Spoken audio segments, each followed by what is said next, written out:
Good afternoon. Welcome to the Jaybefaunt channel. I am your host, James Fauntleroy. So good to see all of you here on this beautiful Tuesday afternoon. Good to see all of you here. Come on in, have a seat, sit on down. I hope you guys got your drink. I got my tea. So just so that you guys know, I am wired right now. Just it's gonna be an interesting day.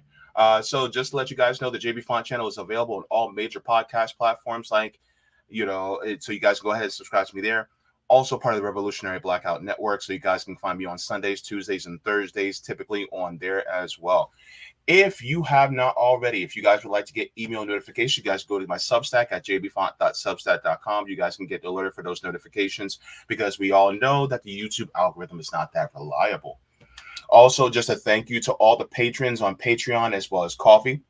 Without you guys, I would not be able to do this work, as well as members. Thank you so much to all of you. So thank you so much to everybody who is a member, a patron, or anybody that sends me any type of mutual aid via apps like Cash App, Venmo, or PayPal. So thank you so very much. Or also to my GoFundMe. So those are also in the down description below. So thank you so very much. Good to see all of you here. As usual, whenever I get on my stream, I also got to say hello to all the people who are also joining in the chat. So we got Sean Miller coming in saying "you're." I just found out that's a different way of saying hello from like the New York area. So I had no idea. So good to see you. I didn't know. So so good to see you, Sean Miller. We have Janice Anderson saying hi, all. Good to see you, Janice. Serena Sawyer coming in saying greetings, comrades. Good to see you, Sarina. All right. Who else do we have in here? All right. We got a few people just pouring in. Good to see all of you here. I think I messed something up. Let's make sure. I'm sorry, guys. I am rushing. I had a late start today. I was exhausted from yesterday. Had a lot going on. And so that's why I'm kind of flummoxed. I'm rushing right now because JB had a late morning. This is why I got my tea today. I'm not even drinking water today. I'm like, just tea, put it in my veins. It is what it. Oh, this tea is good though. Yeah. So good to see all of you here. Sean Miller says, it's getting hot out there and I'm in Washington. Yeah, it is hot. And guess what? It's about to rain too. So it's a lot. But yeah. And so one of the things, I'm going to be talking about two different stories today. And the stories that I'm going to be talking about today, one's definitely going to be a hard story.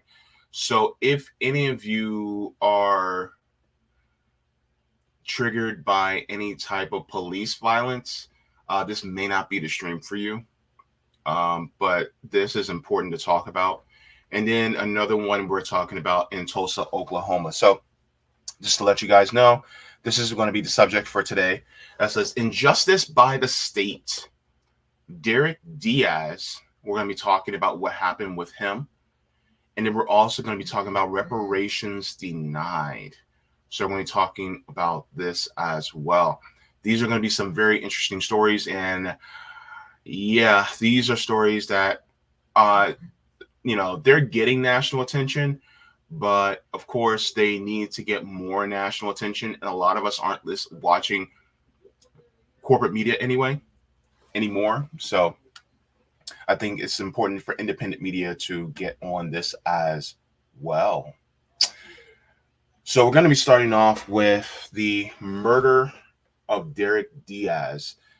Derek Diaz is a father, a brother, a son. And this story is local to me. This happened here in Orlando. So one of the first things that I'm going to be doing is I'm going to share with you guys. I'm going to share with you guys the body cam footage of what happened with Derek Diaz. Now, I'm going to say this again for all of you that are watching. If, things like this disturb you heavily, then I say would be the time to look away, or to, if you're on the rewatch, just go further into the stream.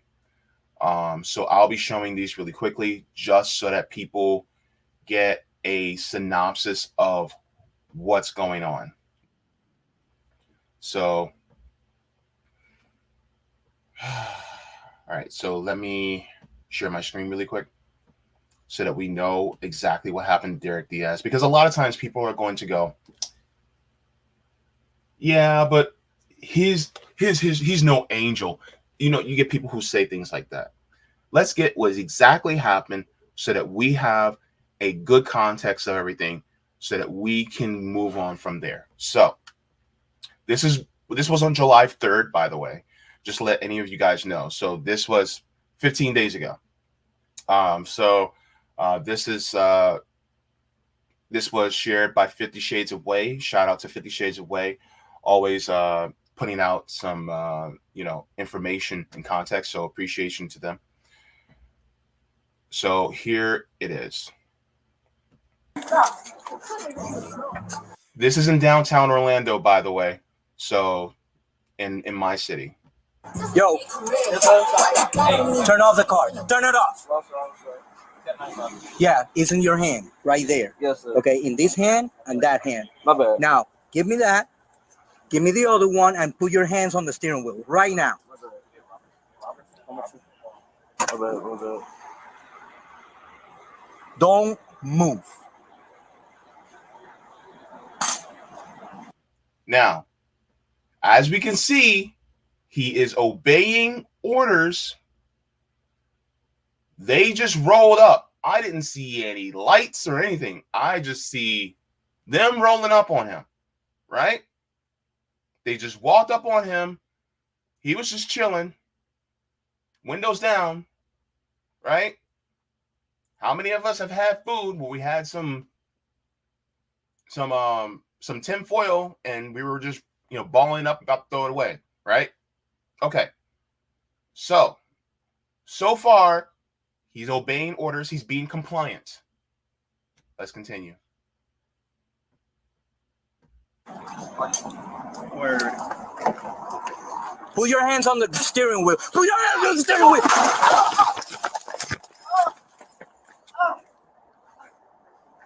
Are you guys good? Yeah. You guys shoot? Yeah, I did. 43 shots fired. See how quick that was? See how fast that happened?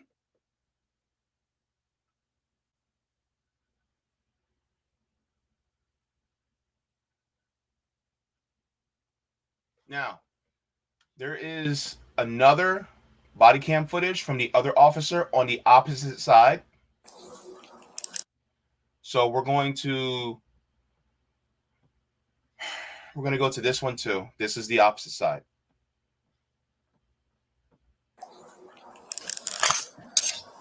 On you. Now you see his hands on the steering wheel.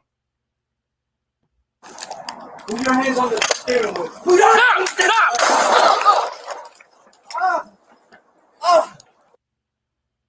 That quickly.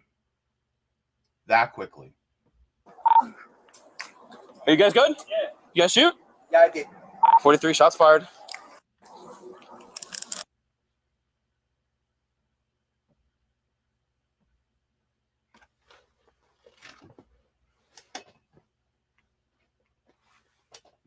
Y'all already know what I'm about to say. No, you know exactly what y'all know exactly what I'm about to say. You know.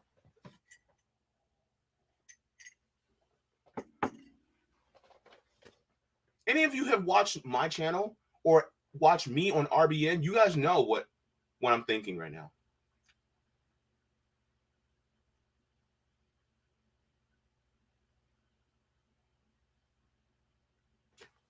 They just walked up out of nowhere.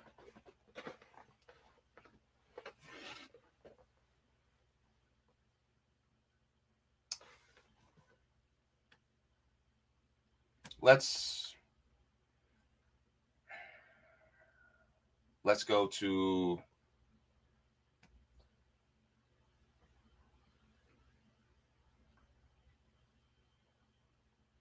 I have a video I want to show. Actually, let me do this really quick first.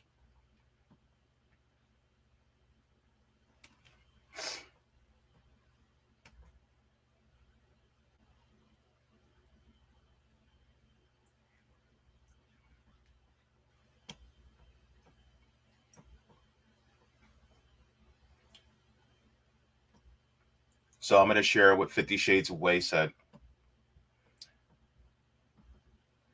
It says, a police officer in Orlando, Florida, shot and killed Derek Diaz, 26 years old, who was sitting in a car minding his business. Cops can't just harass innocent people over BS and then murder them. Jose Velez should face charges for this. By the way, the police officer is also Latino. 50 Shades of Way continues, says these thugs will pull up on you while you're sitting peacefully in a car, and they'll point guns at you, your grandma, your dogs, etc. Whoever, and it's effing BS. Tell me where in the U.S. Constitution it says that cops can harass and shoot people for minding their business. Cops who abuse their power and provoke innocent people to play a life or death game of Simon Says are murderers. And they can try to dress it up and all the legal BS they want to get off the hook. But it doesn't change the fact that they're state-sanctioned murderers. This was a state-sanctioned murder. I don't care what nobody says.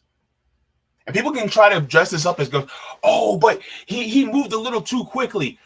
When you are in a moment of distress, when you are extremely anxious, sometimes your movements may become a little bit erratic.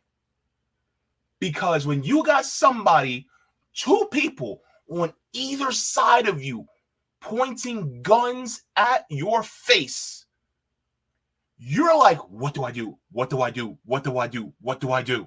And you're just like, you're just trying to obey their orders. And you're like, you're just like, you don't know what to do. And so you're like, do I just show my hands to see that they're not empty? Or do I keep my hands on the wheel? What do I do? He was nervous as hell. And then look, because you don't know. They just rolled up on you. Right?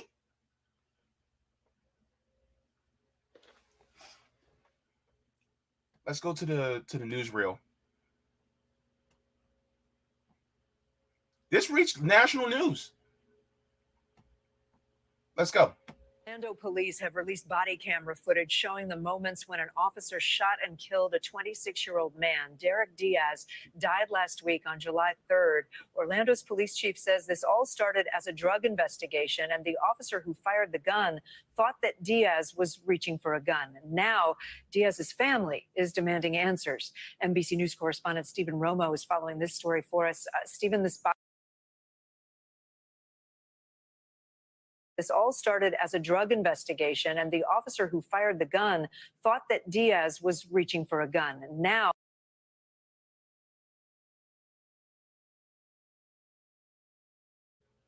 first of all, this is one of the reasons why we talk about how the war on drugs needs to end. Because if we didn't have this war on drugs, and if we at least decriminalized drugs, things like this wouldn't happen. But yet, every single time it's, oh, well, we thought they had drugs. Then the police end up killing somebody. Even if he had drugs. Even if he did. Does that mean justification for an extrajudicial killing? Even if, right? So what? So what?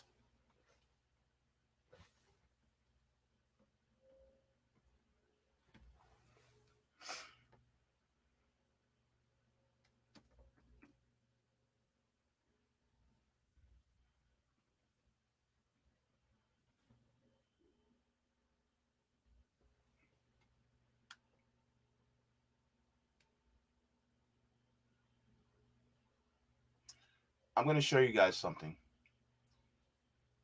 As well as, so what even if he had a gun? Because I'm going to share something with you guys. So what even if he had a gun? So what even if the gun didn't have a permit? Want to know why I say that? Let me share with you guys. So what? Because it's the law. This is from Pensacola News Journal. Florida residents, including in Orlando, can legally carry a firearm without permit starting July 1st. So 2 days before, even if he had a gun, he was legal within his right in the state of Florida to have a gun. It says, but there is a long list of exceptions and rules that go along with having the law. The Florida state voted for HB 543 in March, and DeSantis quickly signed it, making Florida the 26th state that does not require a concealed weapons license. So even if he did have a gun, doesn't matter. So if you're a police officer in the state of Florida, then why in the hell are you getting so trigger happy? Why are you okay or in favor of this law? Why are you cool with DeSantis? Doesn't this, you as a police officer, technically make your job a little bit more difficult?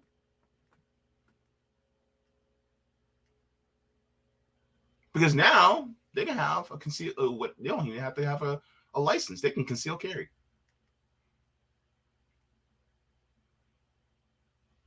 So yeah, that's why I said, so what if he did? Does this warrant an extrajudicial killing?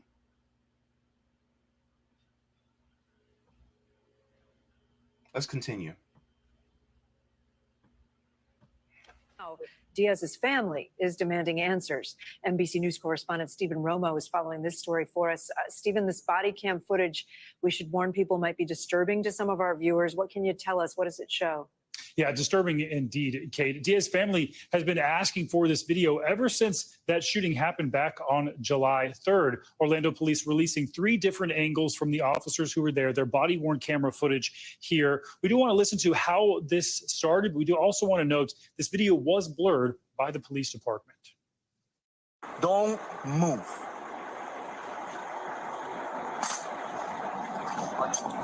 Word. Put your hands on the steering wheel. Put your hands on the steering wheel. Well, that was Officer Jose Velez. He asks Diaz there, who's 26 years old, to hand over something that he had in his hand. It was wrapped in aluminum foil. Then, as we heard, tells him to put his hands on the steering wheel. At some point, it seems like the right hand, Diaz's right hand, goes toward the center console, and that is when Velez fires those shots and immediately backs away from that scene. And the other officers involved, their videos were released as well. That was the best angle that we see. We should note, however, there was no weapon that was actually found there at the scene, Kate.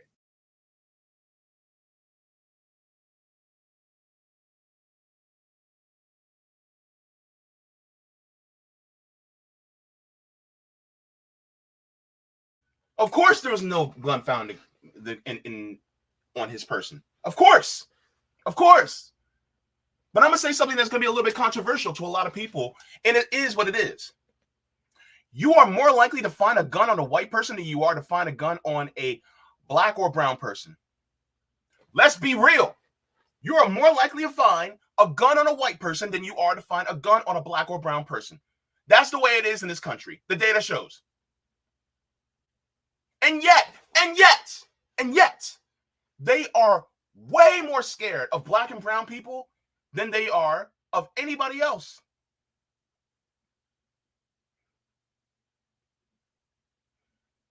Guns per capita are higher amongst white people than they are amongst black people.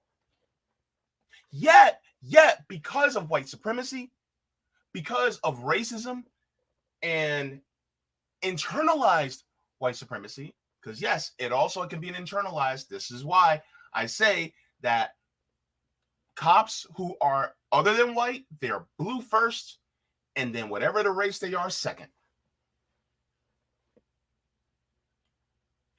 So even still, they will look at people who are darker than alabaster as a threat.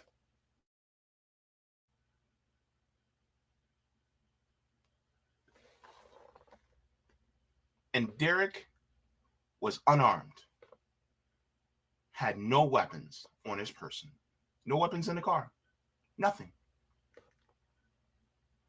So was he really reaching for the center console? What was he reaching for? It wasn't a weapon. Maybe, just maybe, he just touched it. But a lot of people aren't going to give him that grace, that deference. They're just going to say, well, he reached for the center console. What was he getting? There was nothing in the car. So why was his murder justified?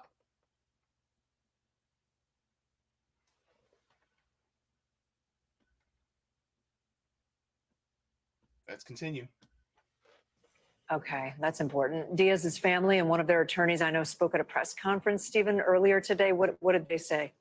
Yeah, as you can imagine, they were upset. They say they do have some answers now, but not enough. They want to read that police report. That has not happened yet. Here's more of what Diaz's daughter's mother. Do we really care what the police report says? Hang on. Hold up. Do we really care what the police report says? It's all on video. Do any of you actually give a shit what the police report says? I don't. I certainly don't. Because it's all there in 4K for me to see. It's clear. I don't care what the police report says. Because they're going to say something different than what the video actually says. They're going to lie anyway. Why does the police report matter? Especially when you have video evidence. I'm telling you, boy. I'm telling you. Mother had to say. The video was so sickening to watch. I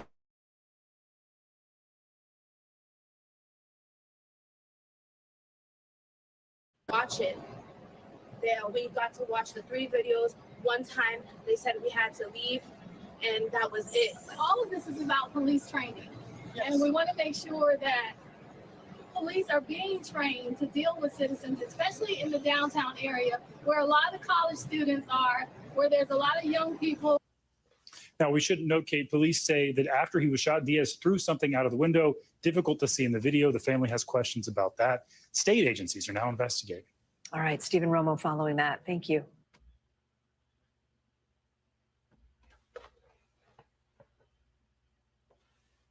I don't care what the hell he threw out the window. It still didn't justify his murder.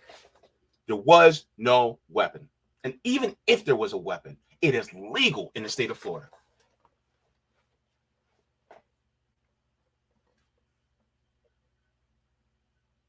Even someone who has a weapon and they draw it against someone who has a weapon drawn against them, that would have been idiotic, because you literally have 2 people on either side with their weapons drawn.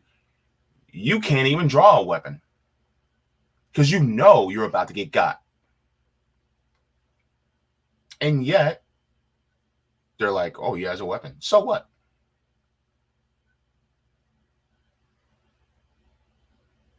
It's Florida. There's racist pigs everywhere, ironically.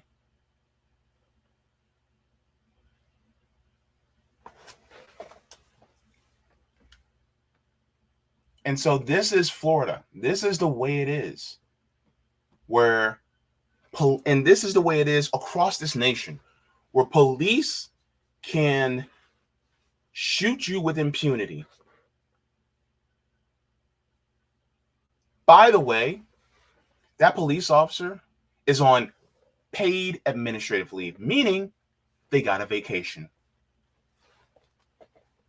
They're on vacation. So basically, after shooting someone with impunity, you get a vacation.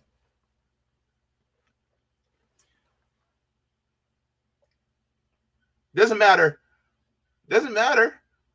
if what you did was just out and right cold-blooded murder. Damn, that's good. It doesn't matter if you got, you outright cold-blooded murdered somebody. You still get a vacation.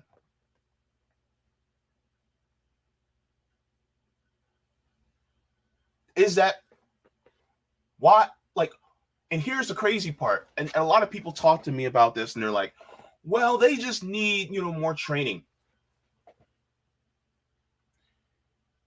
In a institution that is racist, in an institution that has harmed people for the state to protect property,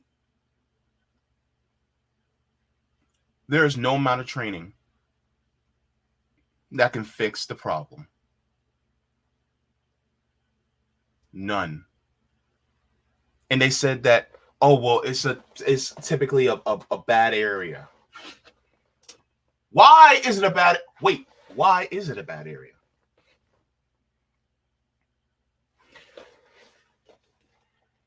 Because the bad area has poverty. And whenever you have poverty, it raises the rate of crime.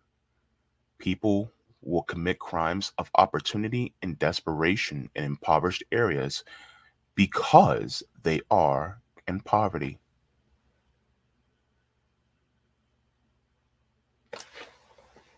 Let me ask you this question. Would a rich area be considered a bad or drug-ridden area? Do you know how many rich people do drugs? How much illegal activity happens with rich people? But because they're rich, you don't see police all up and through their neighborhoods. But in poor areas, you'll see it. And these crimes that are enforced, the crimes that are committed by the people in poor areas are enforced more heavily because they're poor. That's the only reason why. If you got rid of the poverty in the area, would they commit as many crimes? No, they wouldn't. They would not commit as many crimes because the crimes that they commit are crimes against poor people. If you didn't have to worry about housing, if you didn't have to worry about food, if you didn't have to worry about being demonized for drug use, how many more people will be taken in to jail or shot dead because of a crime committed? How many? We all know the answer to that. And yet, this is what happens when you have austerity and allow for poverty in this system. Poverty is a feature of this system, not a bug. That's how capitalism operates.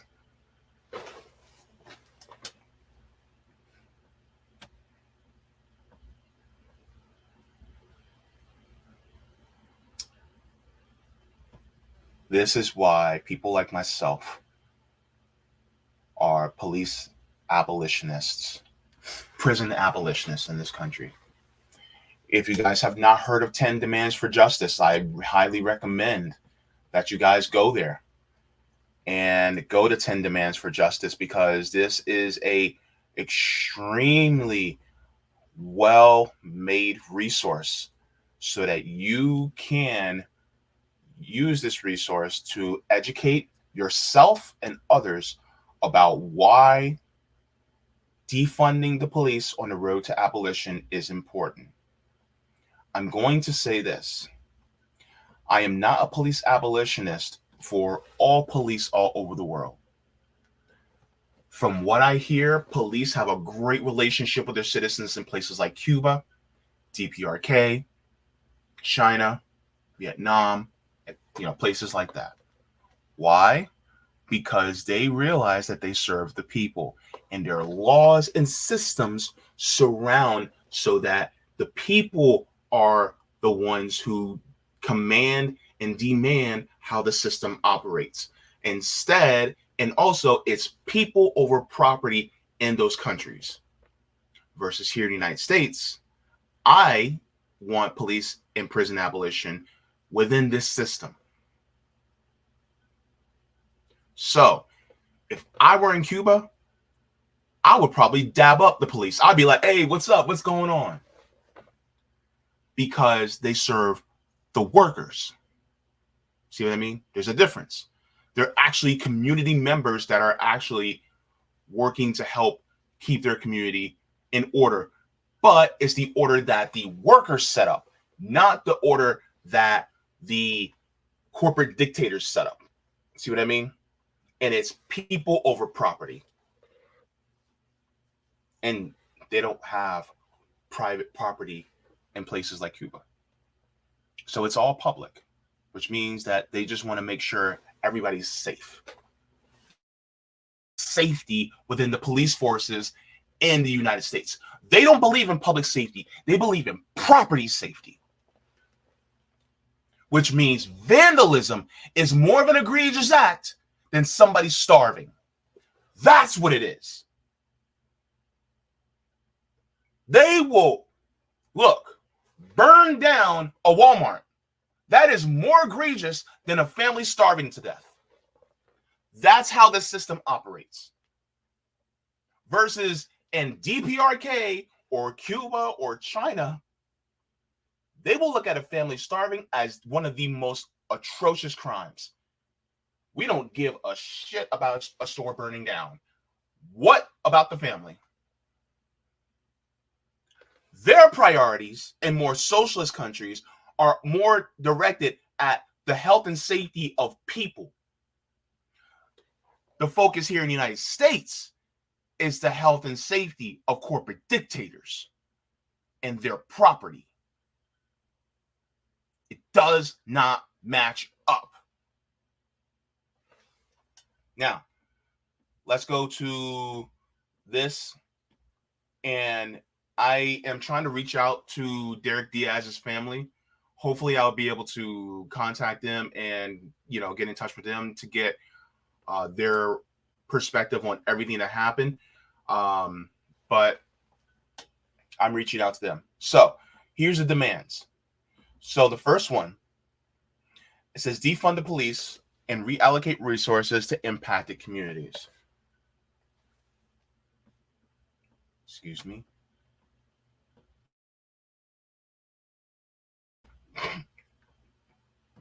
Okay, now the next one is demilitarize the police. So we all know that the military industrial complex, aka companies like Northrop Grumman, Boeing, Lockheed Martin, all them, they actually get their militarized tools, their guns, their tanks from these military companies so that they can fight against who? Us. It's not against, no, it's the fight against us. And they're like, whoa, it's the fight against crime. What crimes are people committing that you need to have tanks and military grade weapons against them?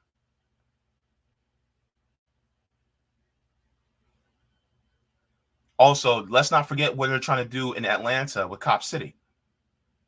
Right? Cop City is an extreme form of militarizing the police. Let's continue. Number 3 is eliminate discriminatory policing, prosecution, and sentencing.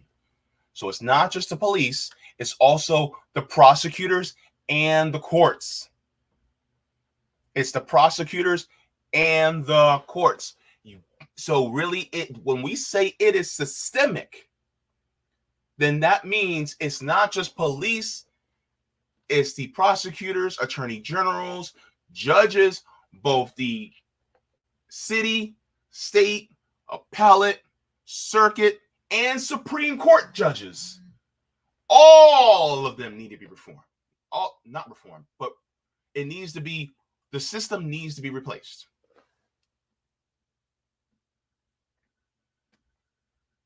So that's what's important. We have to focus in on that.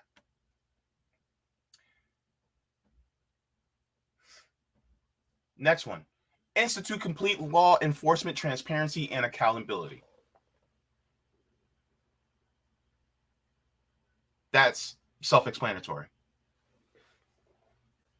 Really, it should be a board of people who public safety officers should have to answer to. And this board should be independent and should not be subject to any type of financial influence whatsoever. Number 5, independently investigate all police crimes and abuses of power. Again, this should be done just by citizens. Hell, you know what? This should also be heavily influenced by people who serve time. They should be heavily influenced by people who serve time. So if you serve prison time, you should be put at the top of the list to investigate. Yep. You should be put at the top of the list.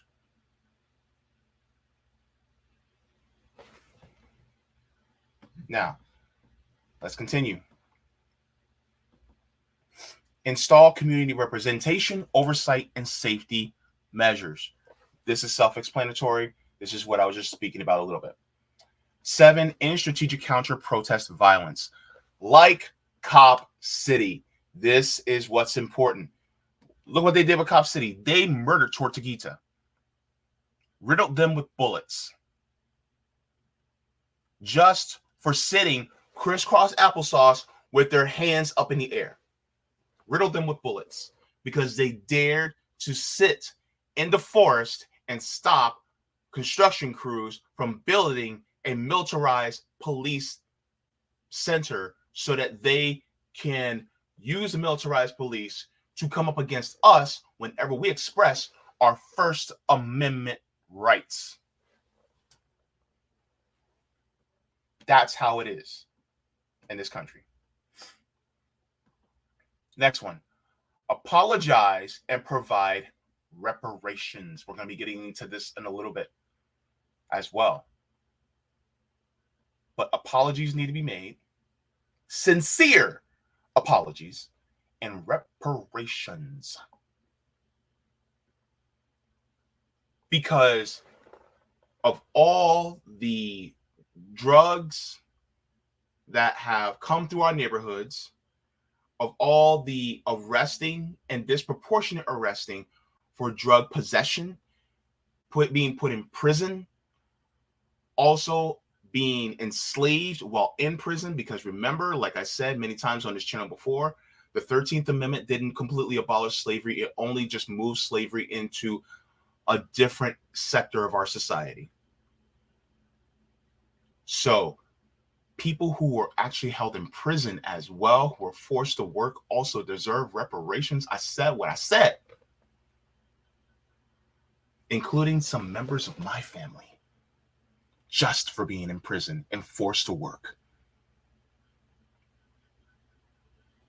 Now,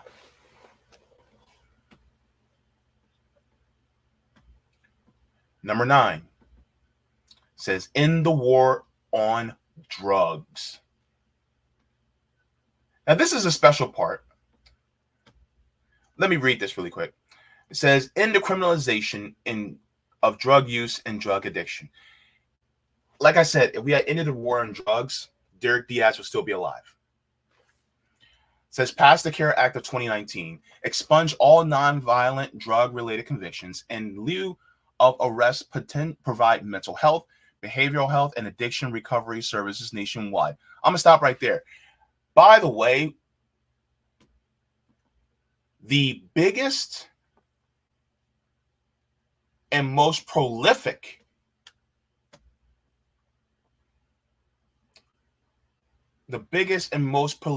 gateway drug in this nation is trauma, PTSD from living in impoverished conditions. Trauma is the gateway drug. You don't think that living in poverty doesn't cause trauma? That's the gateway drug. That's what a lot of people don't get. Trauma. So when somebody picks up cocaine, when they pick up Molly, when they pick up crack, when they pick up methamphetamines, when they abuse opiates. Why? Trauma. So really, it is a medical issue, not a criminal one.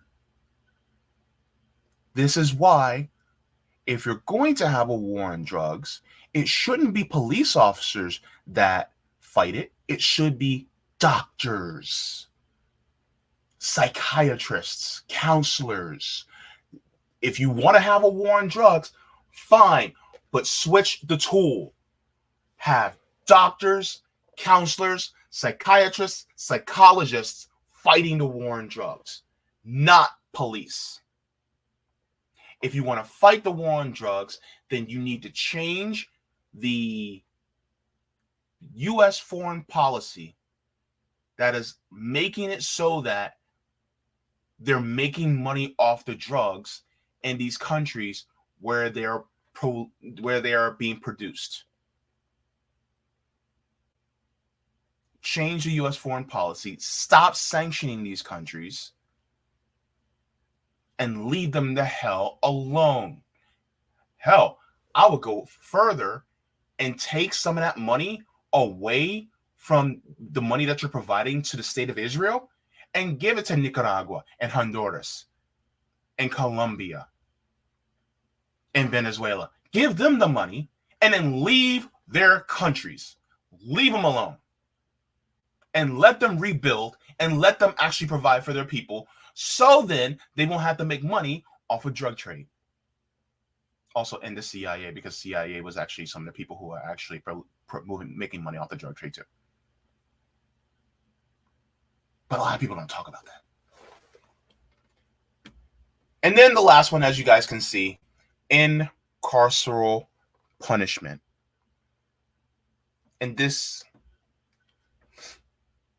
is something that I think should be the final step. It says, free everyone in jails, prisons, youth facilities, and detention centers, beginning immediately with the elderly, disabled, immunocompromised, nonviolent offenders, undocumented immigrants, criminalized survivors, and those held on bail or for parole violations. Free all political prisoners. So this is people like Mumia Abu-Jamal, people like Julian Assange is in a different country, but also he's a political prisoner, including Leonard Peltier, Mumia Abu-Jamal. Says remove except as punishment for crime from the 13th Amendment.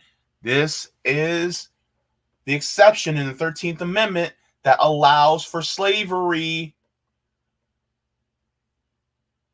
that people don't think about. It says ban solitary confinement. Solitary confinement is also torture. So when they put you in solitary confinement, that is torture. If you're put in away from the general population, and you have to stay in there 23 hours a day, that is torture. It says decriminalize misdemeanor offenses and probation parole violations, repeal all 3 strikes habitual offender laws, ban the box, end the school to prison pipeline. Ending the school to prison pipeline is something I think is really important too, because there should not be police officers walking the halls in a school. We had police officers in my elementary school when I was growing up, especially in schools in the hood.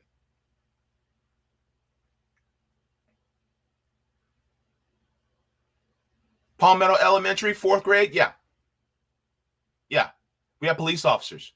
They will walk the halls, and then they will also teach the DARE program. Yep. The higher the grade you went, the more the police presence. So we have more police officers in middle school. In fact, I had a class that was taught to me by a police officer in the 8th grade. My teacher was a police officer. And full police gear, firearm and all, teaching us classes about law. And he was black.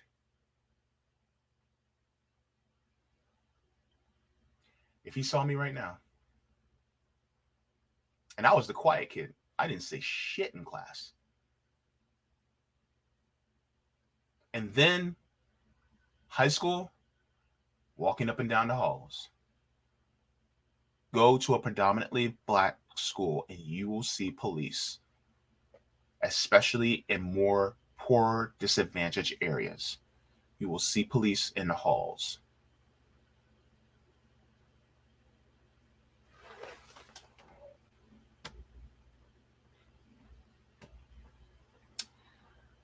It says repealing truancy laws, removing police, surveillance technologies, metal detectors from schools, and eliminating school zero-tolerance disciplinary policies. Suspensions and expulsions. Close all local jails. Eliminate the prison industrial complex, closing all privately owned prisons. Terminating all contracts with private companies that profit off prisons, and banning all police foundations. There are companies like American Airlines and Victoria's Secret that actually use slavery. I'm not going to call it prison labor. It's slavery. So next time you guys go to Victoria's Secret in the mall, just realize some of those panties and drawers were actually made by slaves. Whenever you guys need to call up American Airlines, that person you're speaking on the phone to, a slave.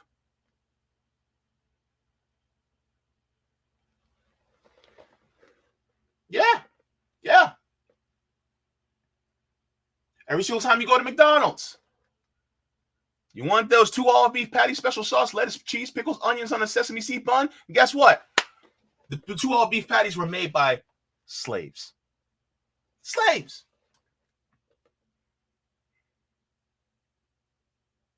They also deserve reparations. And I think McDonald's should be one of the first people to pay it out.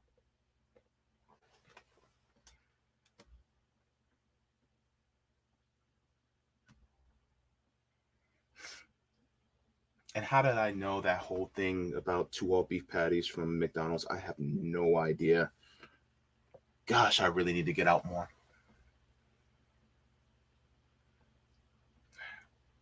In all new prison construction, we don't need new prison construction.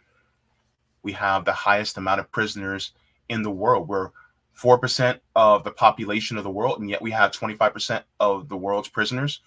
Yeah, we don't need new prisons. In pretrial detention, cut funding from prosecutors' offices, abolish ICE, end immigration detention, and mandate legal immigration status priority to ICE detainees and their families. Eliminate civil commitment. Eliminate all carceral alternatives to incarceration and implement measures for intervention, prevention, and education. Abolish the death penalty. There are too many people who are killed in our system simply who are innocent. And then you find out later, oh, we accidentally killed them because the DNA showed that they didn't deserve to die because they were innocent. Implement a reparative, transformative justice model in place of the current system.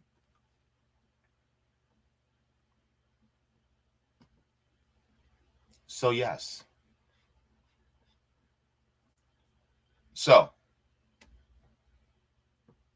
share this site with all of your neighbors and friends. And the thing is that even if you are pro-police, even if, right? Let's say you're pro-police. Why do you feel that police should be subject to having to do all these different types of jobs? Why? If you're pro-police, why? Doesn't make any sense. You shouldn't have to. If you're pro-police, then you should be like, no.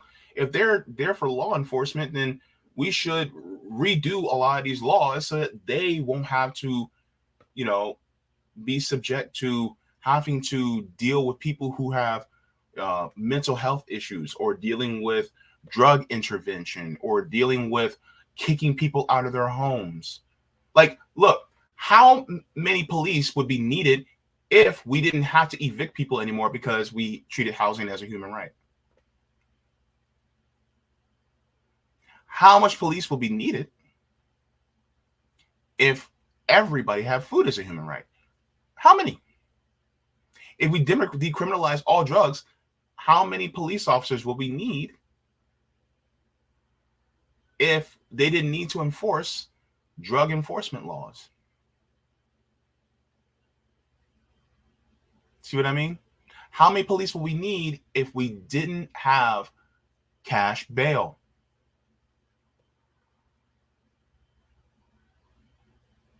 How many will we need? And then we can focus on the serious stuff. And then we can focus on why some of these people commit the serious crimes that they do. And then we can get to the root of the problem. Nobody ever wants to get to the root of the problem. They only want to treat the symptoms. Now, for the family of Derek Diaz, there is a GoFundMe. Yes, it is also in the description below, but I want to highlight the GoFundMe for the family. This is organized by Derek Diaz's mother, Yaneri. So far, they're about a little over halfway to their goal. I want them to triple their goal. I want them to have more than enough. I want it so that they don't have to work for a couple years. I actually, you know what? Fuck it. I want them to have 10 times their goal. Instead of 20,000, I want them to get 200,000. Because guess what? They went through something horrific. Here's the GoFundMe in the chat.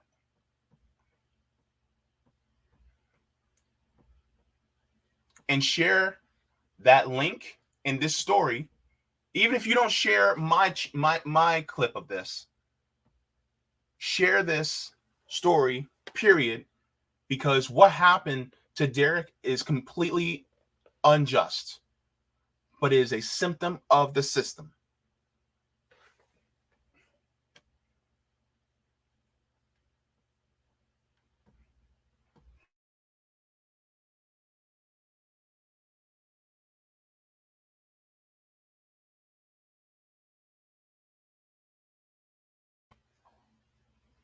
And it is absolutely horrific what happened to him.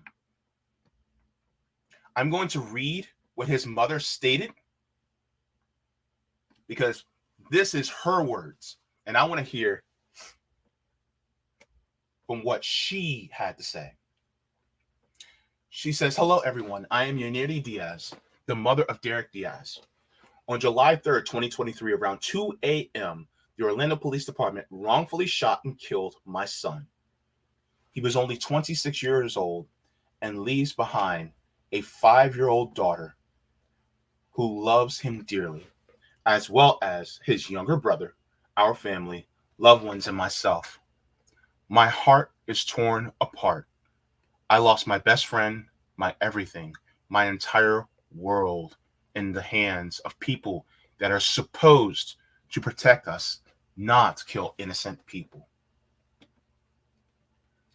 The police report states that he was in a rough area of downtown, and they were conducting proactive patrols when they became suspicious of him. Why were they suspicious? That's my biggest question.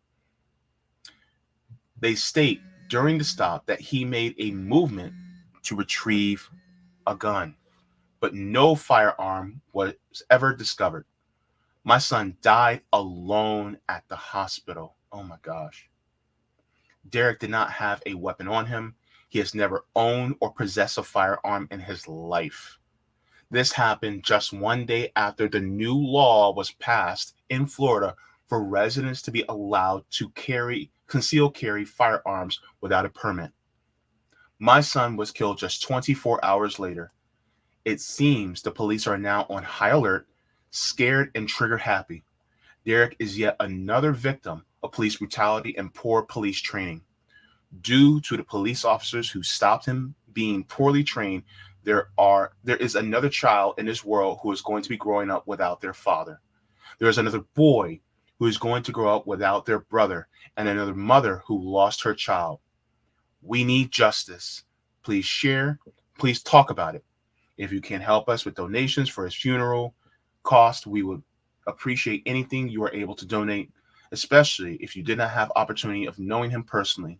If you cannot donate, please just share so that we can spread the word of what has happened to my son and get justice. So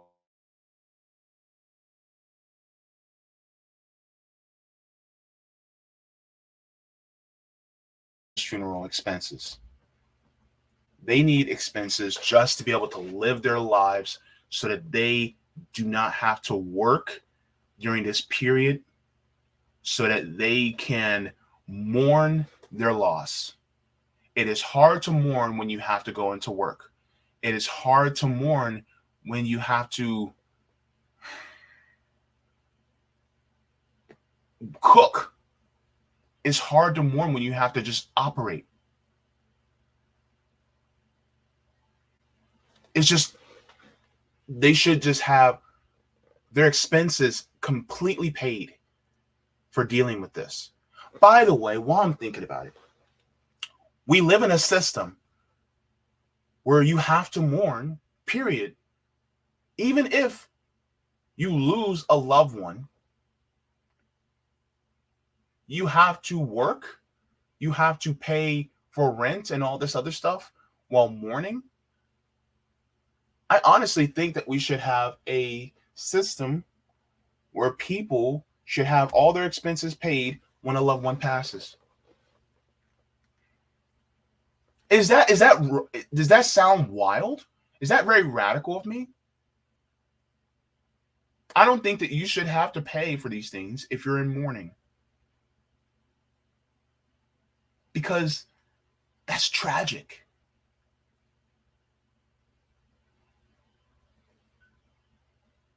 You should not have to pay for funeral expenses in this country. I said what I said. You should not have to pay for burial. You should not have to pay for cremation. You should not have to pay for it. It should all be publicly funded. That's what I think.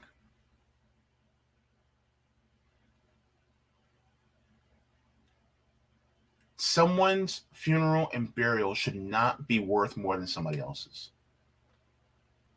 Every human life, if every human life is precious, then everybody should get the opportunity to bury their loved ones without having to be gate-kept from doing it properly. I'm done with the financial gatekeeping. I'm done with it. I just lost my grandmother a couple months ago. That expense should have not fallen on my family one iota. and it shouldn't fall on Derek Diaz's family. In fact, Derek Diaz should still be alive. True justice would mean that he would never, excuse me, even have had to endure that contact with police. True justice would have meant that we wouldn't have had this war on drugs, period. True justice would have meant that that area wouldn't have been a bad area because we shouldn't have had poverty. Not in this country. See how it affects us all? That's how it affects us all.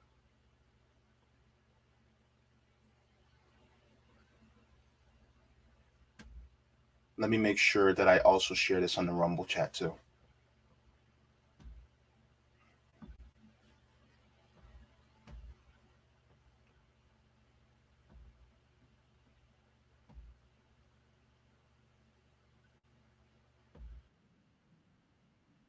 Share this in the Rumble chat just so that they also have that, just in case there's anything watching.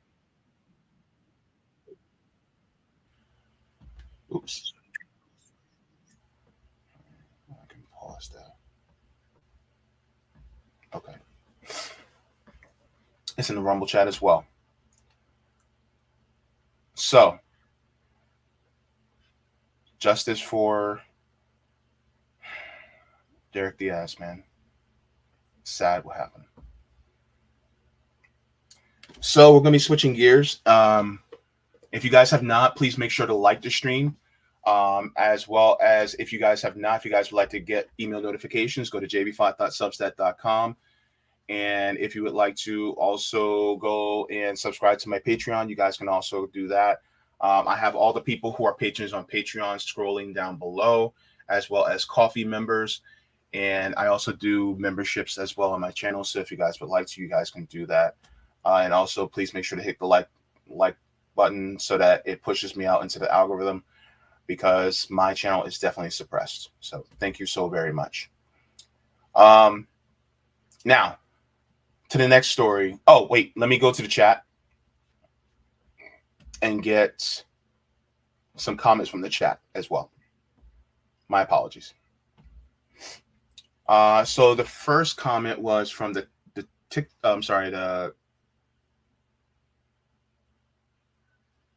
I forget the name. But this comment says, from Mushy says, would you not prefer a system change on a larger level rather than just to defund the police? Well, like I said before, we need to abolish the police as we know it now. We need to have a system where public safety is done by the people within that community. A lot of the police officers that patrol the communities that they patrol don't live in the communities. They actually live outside the communities, and they come into those communities to patrol, right? I don't care what race they are. They live outside the community, and then they patrol. And then the money they make for patrolling that area, they'll take that money, and then they'll spend it in the community outside. So they're literally taking money also outside of our community. So first of all, the community should be patrolled, and public safety should be taken care of by the people who actually live among us. Number one. Number two, the having of weapons and guns, because everybody wants to talk about, we need to have gun control. Everybody wants to talk about gun control among citizens, but they never want to talk gun control about police. I say, let's do gun control with the police first. But then people be like, well, how are they supposed to keep themselves safe? They got batons. They go, well, people in the state, they also have guns. I'm like, yeah, but the thing is that who's doing a lot of shooting? Police are. And then on top of it, not only are police the ones with the guns that are doing a lot of shooting, but a lot of the people who are being shot are unarmed.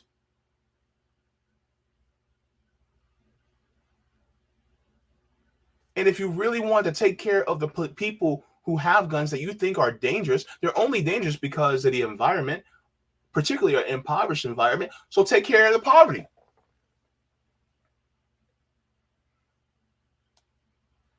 You see, when people hear us talk about defund the police, they think of us defunding the police within the system that we currently have. That system change also needs to take care of the poverty issue on top of it. It needs to be simultaneous. Because if you take care of the poverty issue and defund the police, will there be a need for them? I bet.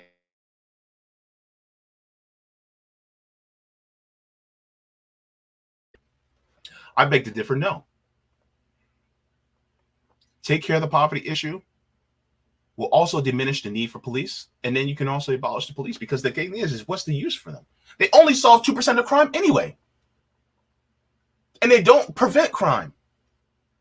They just make things more violent. So that's how I feel. But thank you very much for the comment, Mushy. Reality Revolution, thank you so very much for the super chat. Says, heads up, guys. Haiti is considerable distress and needs attention. Yeah, Haiti's going through a lot too. And the thing is that we have a huge Haitian population here in Orlando and in Orange County. And I would like to talk more about that. And reach out some people who are Haiti. A lot of them live. I can at my door. Speak with them, because he is going through a lot. And part of it is because of what the United States does in the Caribbean and the global South and Latino communities. This is what the United States does. And so we need to keep our eyes open for that too.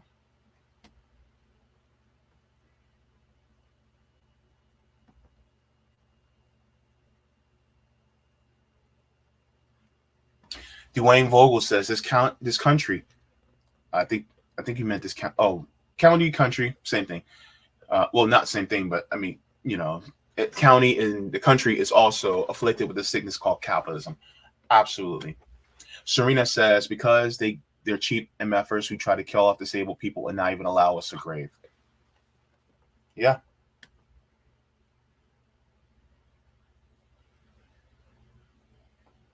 Sean Miller says, Dwayne, and the only cure is revolution. I agree. Whoever says not just a sickness, it's a parasitic evil. By the way, when we say revolution, everybody automatically goes towards violence. The thing is that the revolution is typically peaceful. The violence is at the hands of the state. If you ever look at revolutions, the revolution is always at the hands of the state.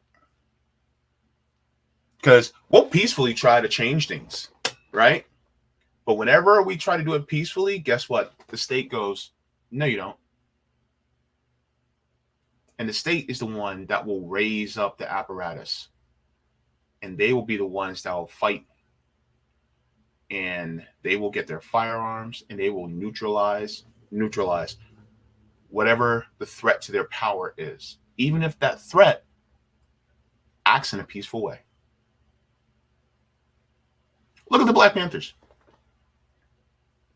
How was that group dangerous for feeding breakfast to children, having free clinics, and protecting their own neighborhoods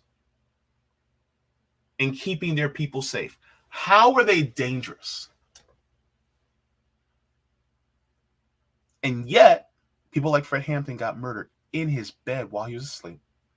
How? State-sanctioned violence. This is why I entitled this stream, The Injustice of the State. Why was Derek Diaz murdered? Injustice by the state. They have to keep things in order for the property, for the corporate dictators. That's why they're there. Injustice by the state. This is how they operate. They also do it to keep you in fear so that you don't come and say, absolutely not, we will not tolerate this. We did it in 2020 when we watched a officer of the state, a representative of a state, kneel on a black man's neck for 8 minutes and 46 seconds. We did that. And guess what? They saw that. They got scared. Now Cop City's being built. Injustice of the state. Because who owns the state? It's not us. It's not us. It's owned by the corporate dictators.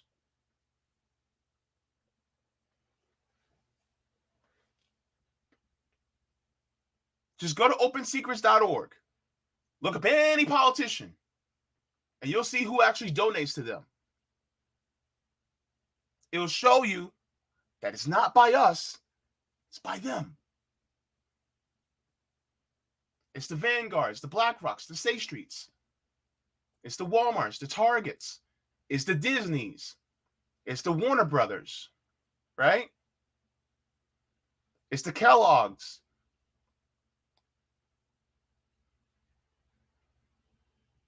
It's these companies that are, it's the banks, right? It's the Bank of America, it's the JP Morgans.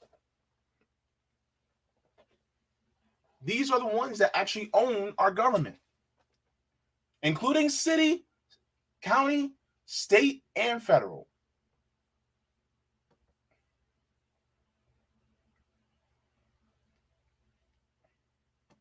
Mushy says decentralizing as well as defunding sounds good. Yeah, thank you, Mushy on Twitch.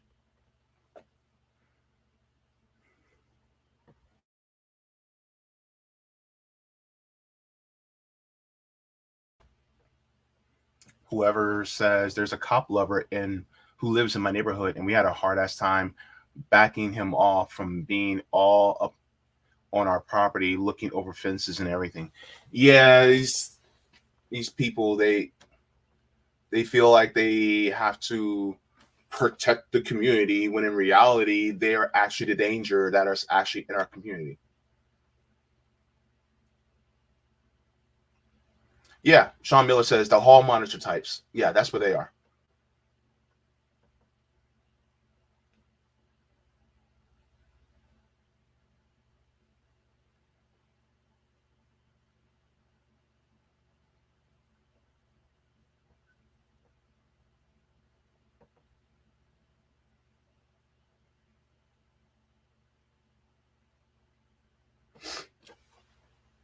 Dwayne says all J. Edgar Hoover had to do was characterize the Black Panthers as violent to create a pretext for state-sanctioned violence when all they advocated for was self-defense. You know, it's funny. People say, you know, ask anybody do Black people have the right to self-defense? And they'll say, well, yes. And then ask them afterwards, then why are police killing them left and right? Why are they disproportionately murdered by police if they have a right to self-defense? And funny part is the video, I think it was this morning or yesterday. Yeah, it was yesterday.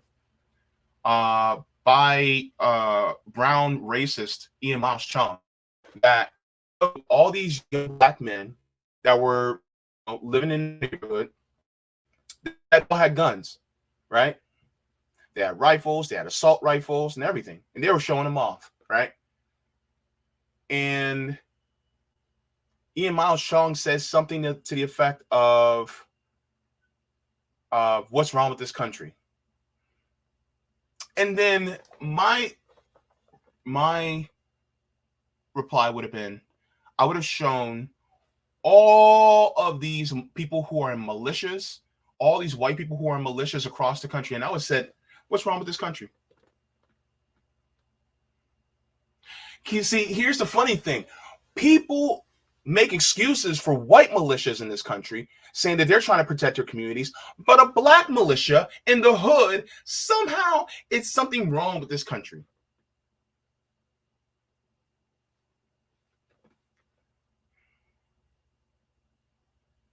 What's the difference? Oh, one community doesn't have poverty, whereas the other community does. That's the only difference. If you were to take poverty away, then what? Oh, and plus race.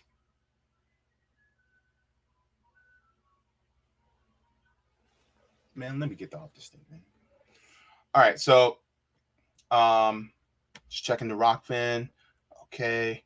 Is there anybody on the okay. All right, so let's go to the next story. This is actually my primary story that I wanted to talk about today. Yes, Jam Mom says ghetto is not a race. Absolutely. Let's go to the next one. Injustice by the state, reparations denied. The pictures under reparations denied shows the first one is the aftermath of the Tulsa Race Massacre that happened in Tulsa, Oklahoma in 1921. So that was 102 years ago. The next photo is the survivors and victims of the Tulsa Race Massacre 102 years later. So injustice by the state. Let me go to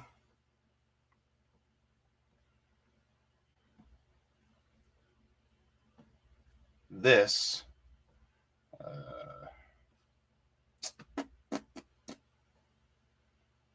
Go to my list.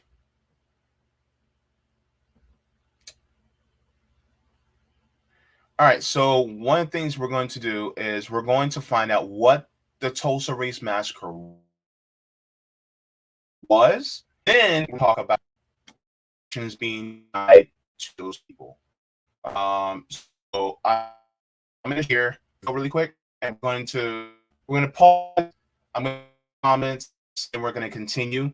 But I think this is very important because this gives you the backdrop of what happened in Tulsa 102 years ago and why it's so important today.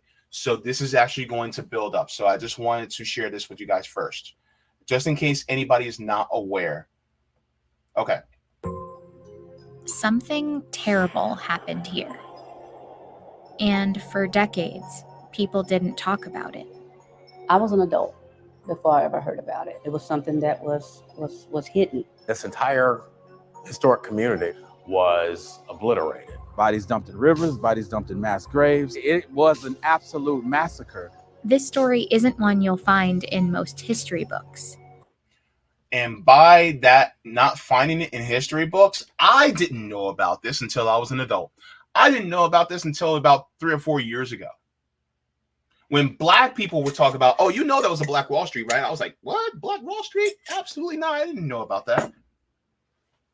And guess what? Lo and behold, as an adult, I didn't know about this until this happened.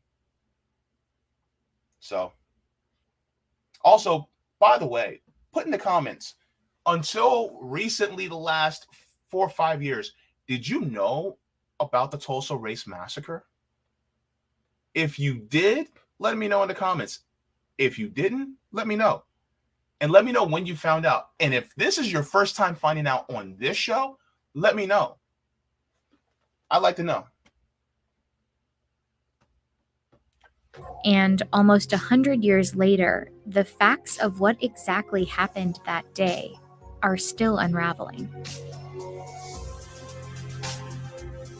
So we're driving in what's known as Black Wall Street. It's where one of the nation's worst episodes of racial violence took place. In 1921, a neighborhood in Tulsa, Oklahoma called the Greenwood District was a bustling community of Black-owned businesses. Tulsa locals know that period of Greenwood's history as a kind of golden age. If you can imagine. So basically, black people were doing capitalism, but they were doing capitalism well. They were doing commerce well. And it was building up, right? Let's continue. Imagine just a like an old time downtown. Things like movie theaters, pharmacies, hair salons, and so forth. They called it Black Wall Street. It was a mecca. It was a huge success. But Black Wall Street was also an anomaly. It thrived at a time when the KKK was incredibly active in Oklahoma, and the nation had just been through the Red Summer of 1919, when white mobs murdered Black people in dozens of incidents across the U.S. Including close to me in Ocoee. Ocoee had a race massacre where Black people dared to vote, and they were killed for voting in Ocoee, Florida, which is, about 8-9 miles from me. So yeah, Ocoee. Then you have Rosewood, which is a little bit north of me in Florida. And in fact, in Rosewood, they actually made a movie about it. I forgot the lady's name, but she played Florida Evans in Good Times. She was actually in the movie.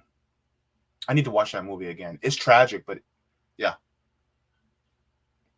And it was over a white woman claiming, all these massacres seem to start with a white woman, but it was over a white woman claiming that a Black man beat her up, when in reality, it was a white man that she was having sex with that cheating on her husband. It's just a whole thing. Let's continue. There needed to be a sort of match or an igniter tossed on these embers. And that trigger event was an incident that involved two teenagers. Dick Rowland, 19-year-old Black boy who shined shoes downtown. Sarah Page, 17-year-old white girl who ran an elevator in a downtown building called the Drexel Building. He went to the building, boarded the elevator. Something happened. Sarah Page began to scream. They both ran out of the elevator. Now, we don't know exactly what happened in this elevator, but a day later, Rowland was arrested and taken to the courthouse. The local newspaper ran an article claiming Rowland had assaulted Page. Even though Page refused to press charges, the article was essentially a call to action for whites. A large white mob began to gather on the lawn of the courthouse. Dick Rowland was in jail on the top floor. A number of Black men, several dozen, marched down to the courthouse to protect him, some of them armed. There was a struggle between one of the Black men in the small group and one of the white men in the larger group, and things sort of went south from that point. Hundreds of white people descended upon Black Wall Street, armed. Black residents withdrew behind the railroad tracks that marked off the Greenwood district. Some of them were armed and fought back, but they were outnumbered by the white mob, which shot their way through. By the way, someone in a TikTok actually talked about a little bit of the story about this. Some of the armed Black men were also World War I veterans that donned their uniforms. So these were veterans who fought in World War I and grabbed their rifles to protect the young man.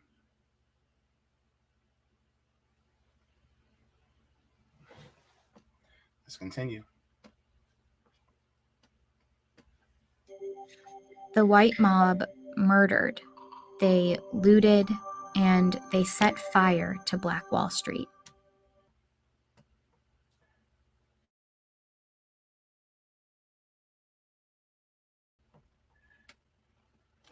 I get what you're trying to do, but why be so violent? Why? They're looting. Oh my gosh. They're a bunch of thugs. They're looting. They're burning stuff. I don't get why they just don't do these things peacefully.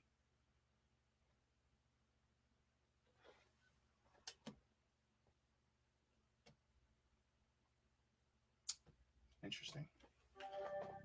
This was the strategy, if you will, of how to deal with these communities, with these successful Black communities. The effects were disastrous.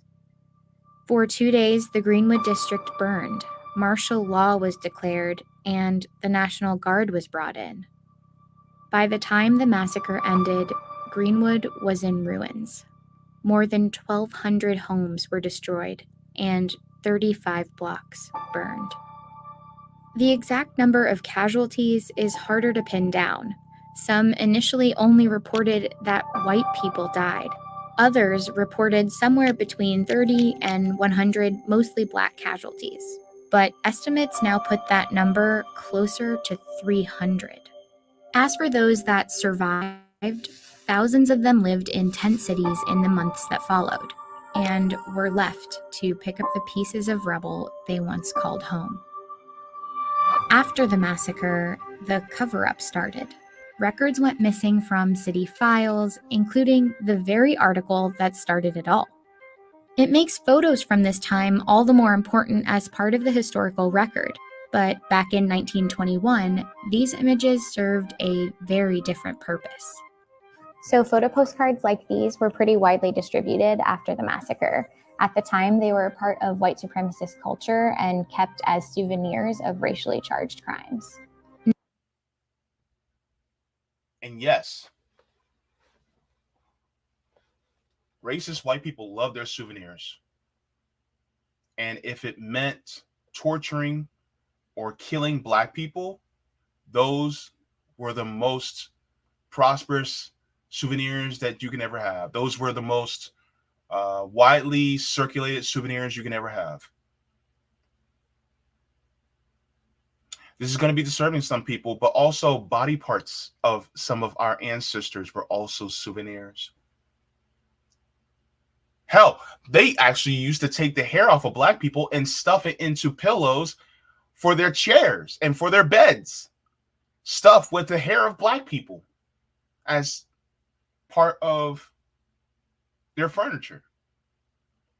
They used to keep ears and noses and fingers as souvenirs of Black people that were lynched. They would castrate and then burn people, hanging him from the tree, lynching him. Yeah. So this is not new. Let's not get started with the cannibalism that actually happened when they actually ate Black people. Oh yeah, oh yeah, oh yeah. All this happened. All of it happened. All of it. And they wonder why we wanted reparations. Now they're preserved to make sure this part of Tulsa's history isn't forgotten, and they paint a clear picture of how much destruction there was that day. On the postcards, it's called the Tulsa Race Riot, a name that itself sort of erases what really happened. By calling it a riot, it's a way of trying to rewrite the history, assuming that there were both sides at fault, and that was not the case. I call it a massacre, and I call it that because that's what it was. Greenwood eventually rebuilt, but nearly a century later, there's a part of this story that still haunts the city. No one actually knows where the victims' bodies are. We got to find our people. We got to put them at rest. You know, if not, we'll continue to be haunted by what was done so many years ago. Kevin Ross, a local writer, is one of many in Tulsa descended from people who lost everything in the massacre. So in this cemetery, there are only 2 official victims of the Tulsa Race Massacre. Right. How many victims do you think there are? After all these years, I think 300 is putting it mild. In 1997, the city finally put together a commission to study the massacre and help piece together what happened in 1921. They compiled records and eyewitness accounts. The bullets were just raining down over us. They set our house on fire and went right straight to the curtains and set the curtains on fire. These accounts are especially important now because none of these survivors are alive anymore. And they also provided new information. Some mentioned trucks, like this one, loaded with victims of the riot. One riot witness in particular came forth testifying that he saw bodies being dumped in Oaklawn Cemetery. This is it. This is the area. Using the survivor accounts, records, and eventually radar, the city was able to pinpoint 3 locations with anomalies in the soil. So this basically shows that This is the type of things that happen in our nation. And this just gives you guys a synopsis of everything that happened regarding the Tulsa Race Massacre. So I'm putting the video link in the chat so you guys can have that. But that gives you guys a background of what happened, so that you guys know what happened 102 years ago, why it happened, and now let's get to the article. Because this article is atrocious. So the links to these are also going to be in the description. See, Mushy says, first time learning about this massacre. It's so effed up. Yeah. A lot of people don't know about it. And that's the crazy part. So I'm going to share with you guys the link after I finish reading this. So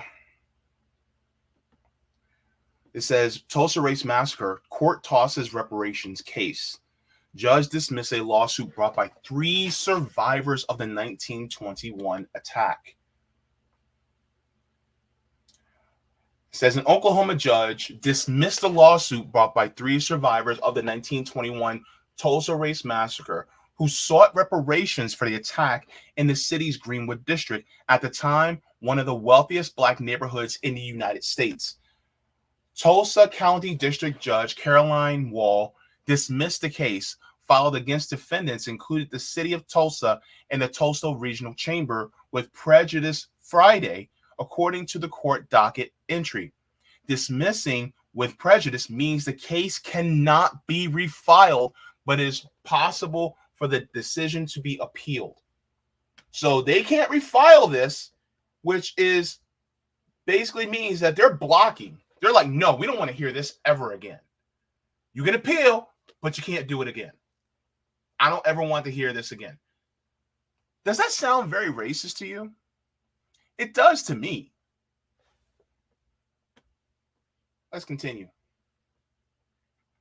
says, the ruling undercut an effort to seek justice for rampage by white mobs that burned Tulsa's Black neighborhood to the ground. As many as 300 people were killed. Some 35 blocks were leveled and hundreds of homes and businesses destroyed. The case originally was filed in September of 2020 under the state's public nuisance law. After many twists and turns, in August of 2022, Wall allowed the lawsuit to continue. 3 survivors of the massacre, each over 100 years old, were the most recent plaintiffs in the case. In the filing, the plaintiffs said that they were seeking to abate the public nuisance caused by the rampage in Greenwood and to obtain benefits unjustly received by the defendants as a result of it. The lawsuit quoted Tulsa Mayor G.T. Bynum, who had said that the racial economic disparities that still exist today can be traced to the massacre. In the aftermath of the attack, the petition alleged the defendants of enacted unconstitutional laws that deprived Greenwood residents of use of their property and thwarted the community's efforts to rebuild by redirecting public resources to benefit predominantly white areas of Tulsa. Says in the petition, says the defendants have imposed or supported unlawful policies and actions that stifled the ability of all Greenwood residents impacted by the massacre to rebuild and thrive. So that's basically the premise of the reparations argument. Because if that massacre had never happened, where would the Greenwood district, how would it be today? How would it have benefited the people that were there? I'd argue that it would be an affluent Black area. It definitely would. And the descendants would have inherited that generational wealth that was accrued since then. You got to remember, the kids that were there would be grandparents and great-grandparents. Actually, no, great-grandparents and great-great-grandparents. And so imagine all the people that it would have benefited generationally. All the generational wealth that was lost in that area. All the businesses that could have been inherited and passed down over and over to all the people within that area. But it wasn't, because a white mob decided to burn the city down. They burned it down, man.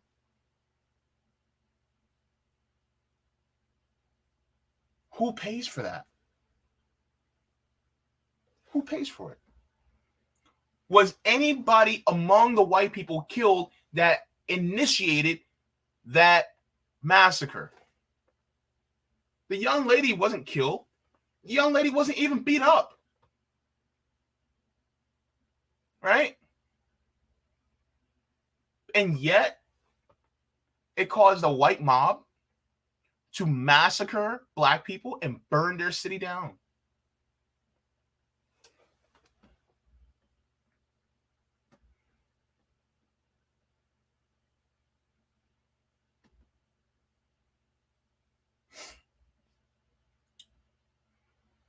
The dismissal of this case is just one more example of how America's, including Tulsa's, legacy is disproportionately and unjustly borne by the black community.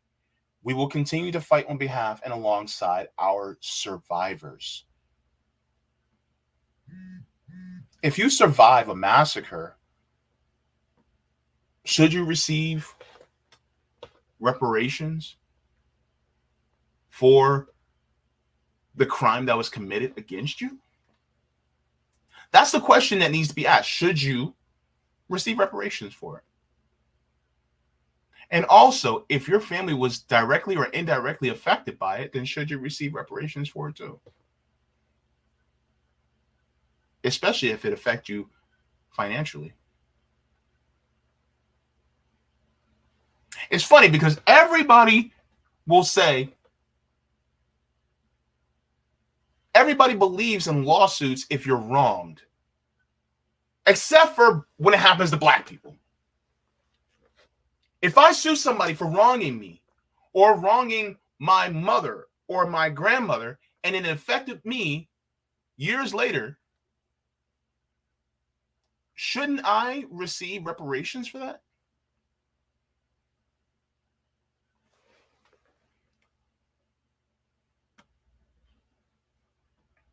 I'm not going to read the entire article, but I'm going to give you guys the link so that you guys can have it. This is the BS that they said. They said simply being connected to a historical event does not provide a person with unlimited rights to seek compensation from any project in any way related to that historical event. That was from the lawyers who said it, who were against it. They said, if that were the case, every person connected to any historical event could make similar unjust enrichment claims against every museum or point of remembrance. I'd argue that some people should actually get recompense from it. Because guess what? We have fared in a negative way because of it.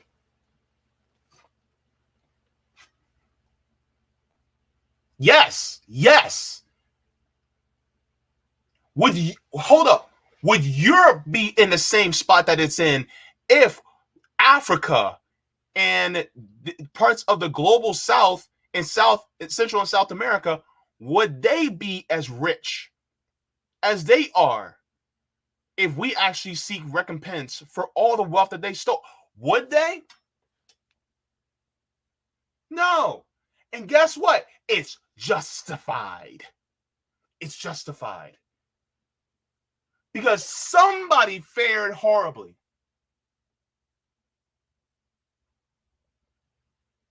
If we're going to talk about justice, let's talk about it.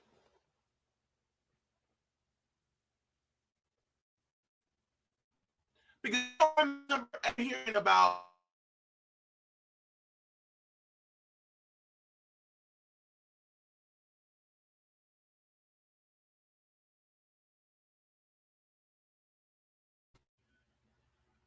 I don't remember hearing about Africa stealing resources from Europe. I don't ever hear about resources being stolen from Europe by indigenous tribes in America. I don't remember ever hearing about that. Because they mind their own damn business. Yet. What did Europe do? So shouldn't it be fair to expect payback? All the gold, the diamonds, the oil,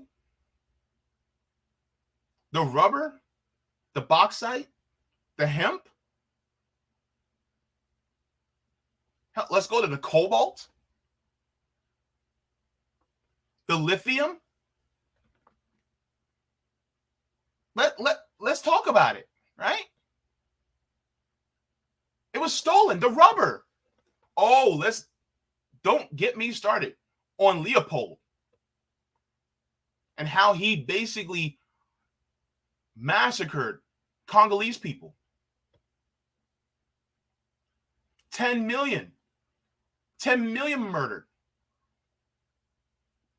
Leopold killed more people than Hitler, and nobody even talks about him.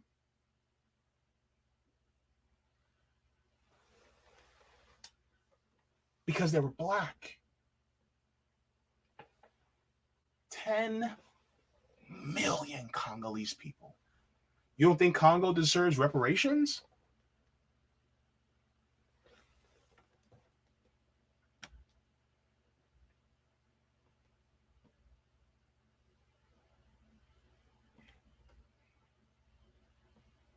We don't even have all the graves of all the people that were massacred.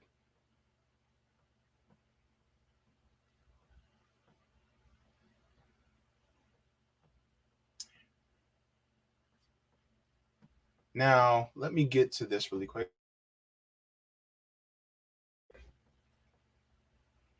I also have another link that I'm going to share. And okay.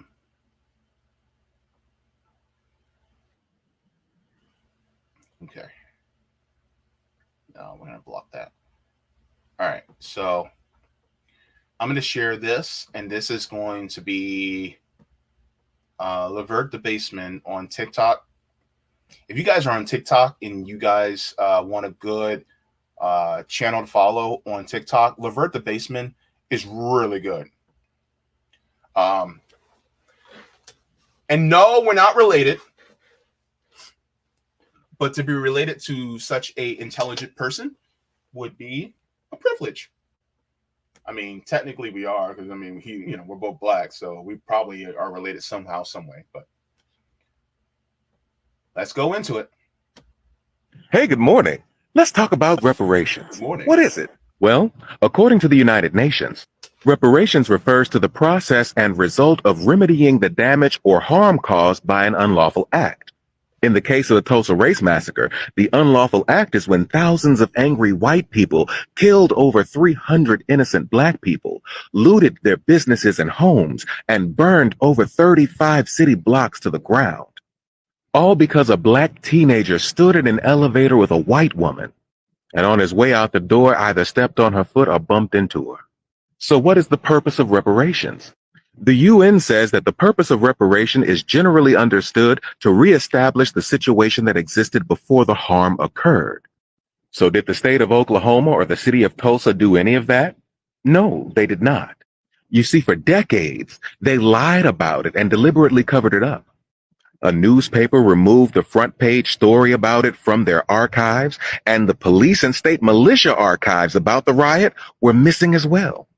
And falsifying police records is a criminal offense. The UN goes on to say that restitution should be made whenever possible to restore the victim to the original situation before the gross violation of international human rights law or serious violations of international humanitarian law occurred.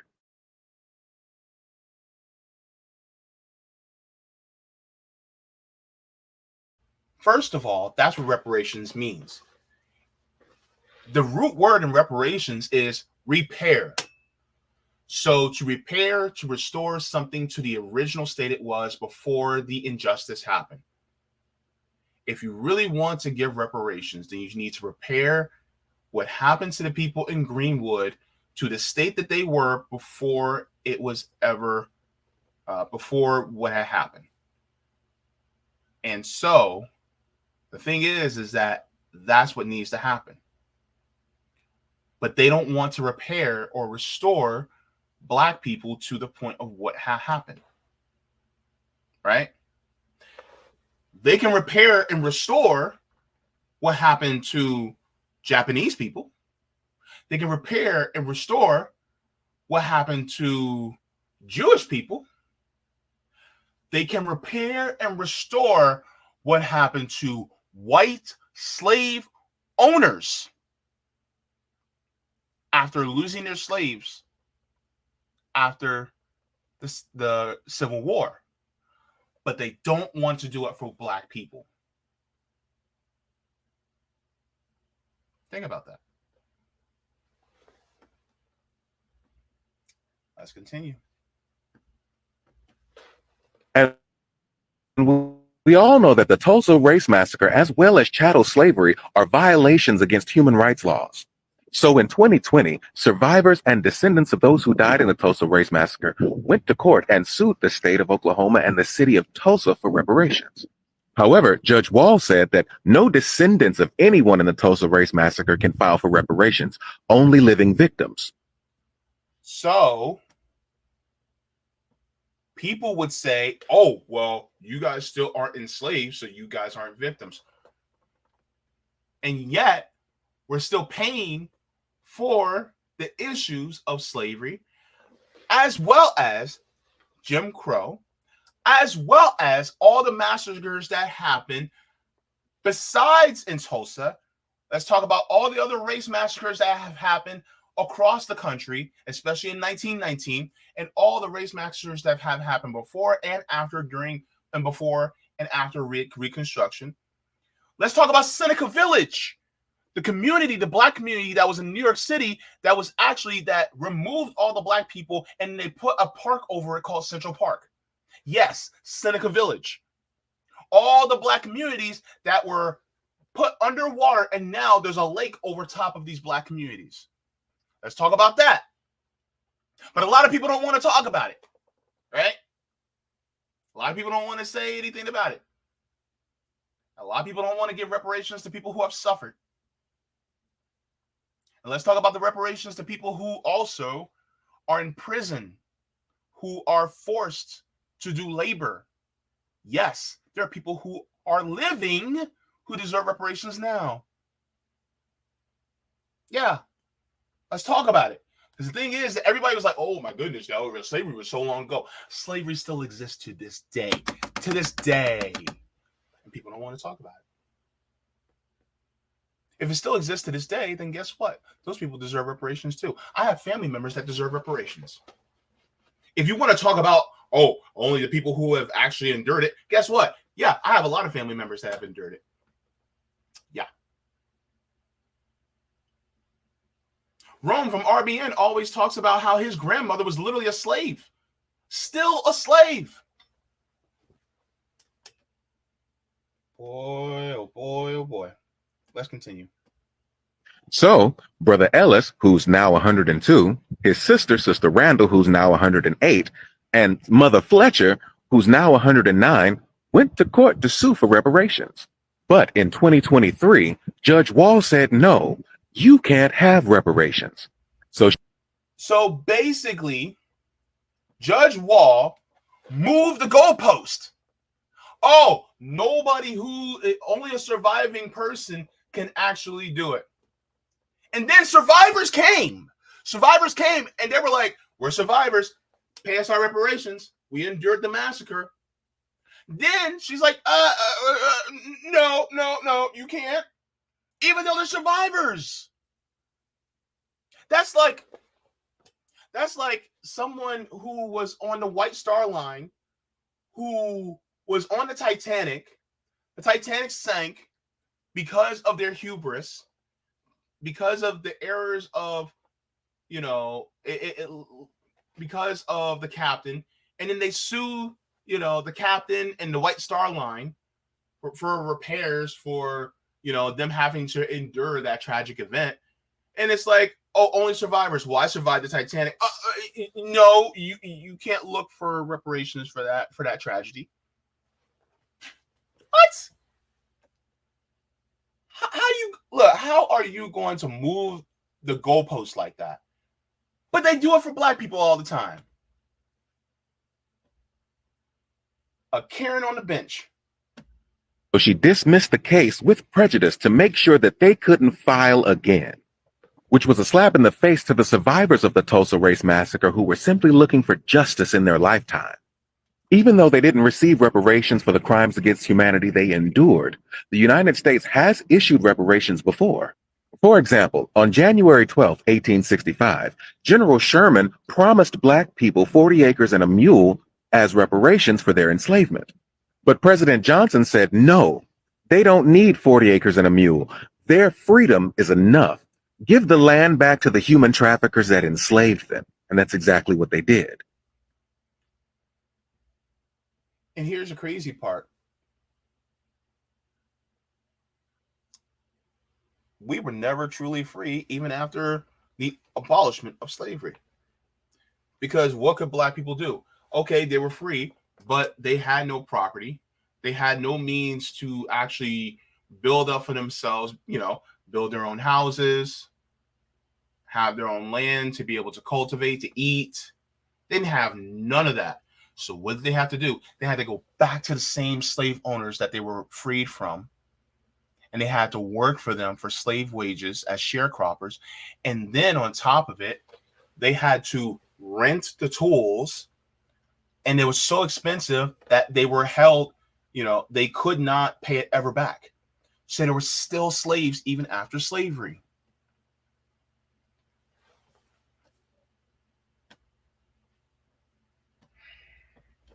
The following year, formerly enslaved Africans were given 6 months to purchase land at reasonable rates without competition from white Southerners or Northern investors.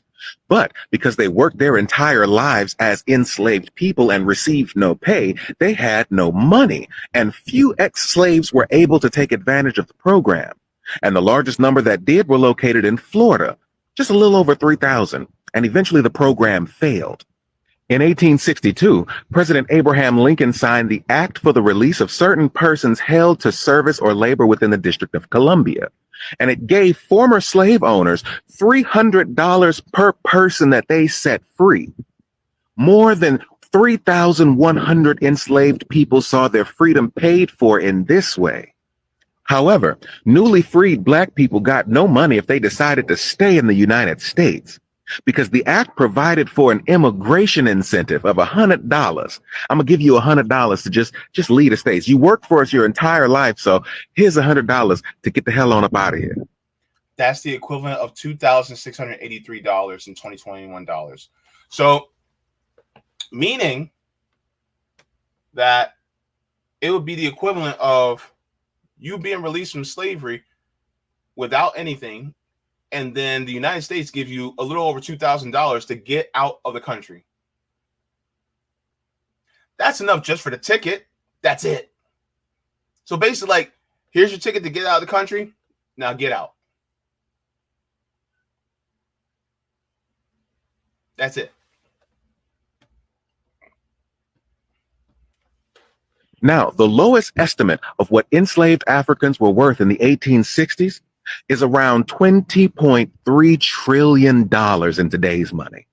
Now, that's enough to fix the racial wealth gap in this country, and it'll only cost the United States a year of their GDP. But many politicians, policy, and lawmakers have been dead set against reparations since the 1700s. You ever wonder why? Well, according to Reuters, it's because 118 of America's most influential leaders have a slaveholding ancestor. That list. Okay, so let's get into this. This is going to be wild. And this is why they don't want to give reparations, because that means we would potentially bankrupt some of the people who are the most powerful in this nation. That's why. Let's go. List includes state senators, state representatives, presidents, Supreme Court justices, and governors, many of whom have been dead set against reparations because they would have to pay the descendants of people who were forced to make their families wealthy. Take our governor of Louisiana, John Bel Edwards, for example. His ancestor enslaved 57 Black people, and they worked their entire lives to make his family wealthy. Our state senator, Bill Cassidy, his ancestors enslaved 4 Black people, and they worked their entire lives to make his family wealthy. John Kennedy, our other state senator, his ancestor, Nathan Calhoun, enslaved 65 Black people. Now, remember this guy? This guy was like, he said something about crackheads in a political ad. This is that guy. And come to find out, his family owned slaves, 65 slaves. And his family basically owes reparations to those 65 families. But he's against it because that means that all the wealth that he came from would actually go to them. Because they're the ones that did the work. They're the ones that did the work. So therefore, they're the ones that actually should get it. Y'all wonder why I'm a socialist? Because socialism means that the workers get the profits, not the people at the top. And guess what? Slavery was the profits go to the top and the workers get nothing. The workers were slaves. Reparations is actually workers getting recompense for the free labor that they did. It's a seizing of the means of production. And John Kennedy is opposed to reparations. Mm-hmm. Rick Allen, the representative from Georgia, his ancestor enslaved 133 Africans. And he's opposed to reparations. The governor of Alabama, Kay Ivey, her ancestor enslaved 33 Africans. And here's the prices of what they were worth at the time. Supreme Court Justice Amy Coney Barrett's ancestor enslaved 21 Africans. No wonder she's opposed to reparations. Pete Sessions, the representative from Texas, his ancestor enslaved 96 Africans. The representative from Nevada, her ancestors enslaved 183 Africans. In Oklahoma, James Langford's ancestors enslaved 3 Africans. Mark Wayne Mullen's ancestors enslaved 2, while Oklahoma State Representative Frank Lucas, his ancestors enslaved 12 Africans. President Bush's ancestors responsible for enslaving 25 Africans who worked their entire lives and received no pay in order to make his family wealthy.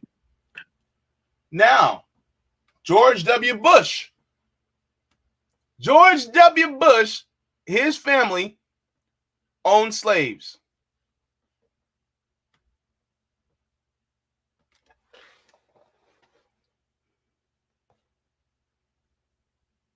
Wasn't there a link between his grandfather Prescott Bush and the Nazi Party?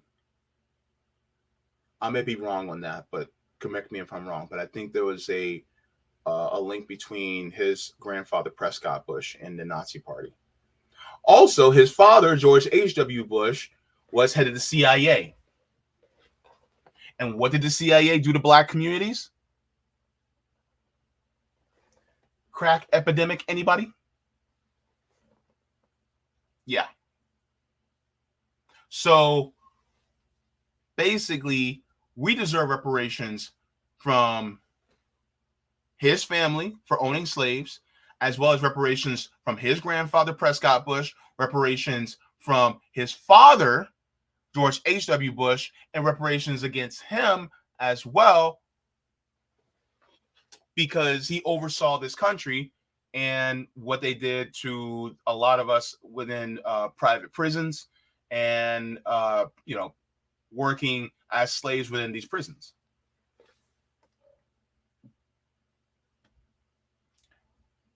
Let's continue. And it's not just Republicans. It's this pencil neck too. In order to make his family wealthy. Bill Clinton's ancestor, Bill Clinton, William Jefferson Clinton. You may have not had sexual relations with that woman, but your family sure as hell owned slaves. Where's the reparations, Billy boy? Oh. By the way, reparations on top of not just that, but reparations for signing the 1994 crime bill is also owed to us because of what Bill Clinton did. Yeah. It's not just Republicans, baby. It's Democrats.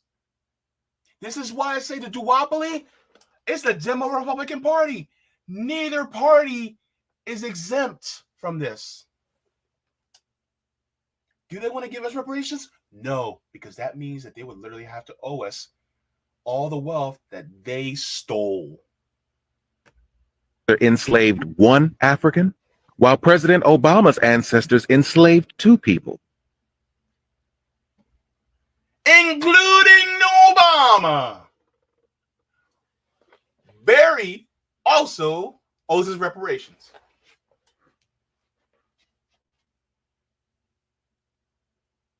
Because remember, Barack Obama is only half black. His mama was white.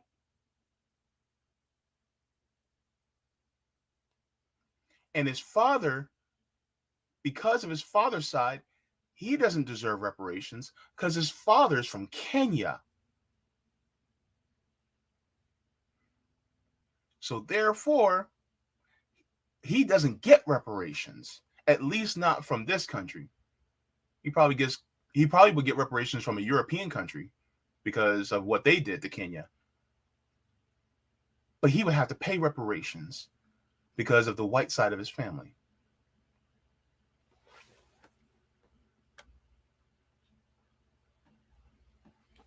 And that list goes on and on and on.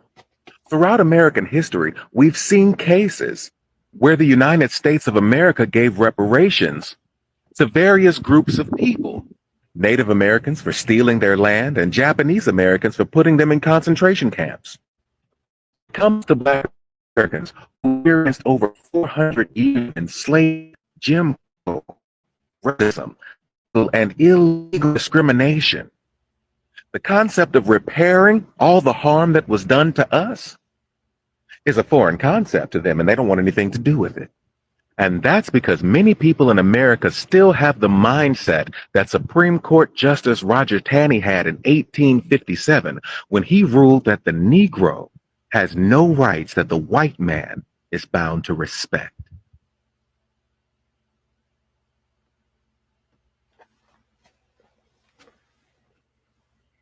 Meaning, as Black people in this country, we don't really have rights anyway.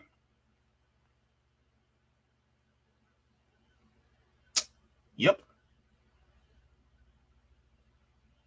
And that's why they don't want to give us reparations. So it's the same deal every single time. When you look at what happened during the Tulsa Race Massacre, oh, we ruined your family? We made things harder for you? Get over it. And it's funny because anybody who speaks against reparations, these are the same people that they're okay with generational wealth, but they don't believe that generational poverty exists. It's like, wait a minute. We have generational poverty, and yet you guys are okay with generational wealth? Make that make sense.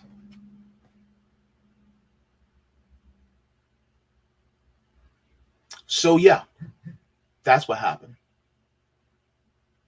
And this is why it's so important to learn history, not revisionist history, But go to the people who are displaced and go to the people who are disenfranchised and learn their history. Because we all know that typically history is written by the victors. History is written by sometimes the perpetrators. Nobody ever really likes to go to the people who are the victims of the history.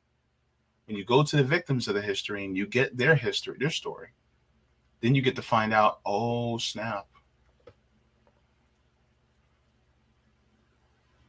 You get to see their perspective and how it affects us.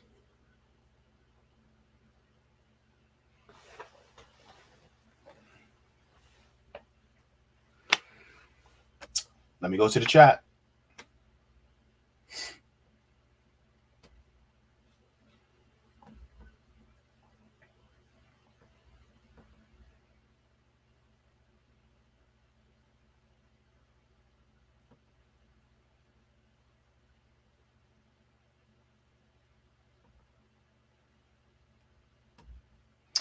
Zombie in the Air says, I can imagine what Jimmy Dore's chat would look like if he advocated for reparations.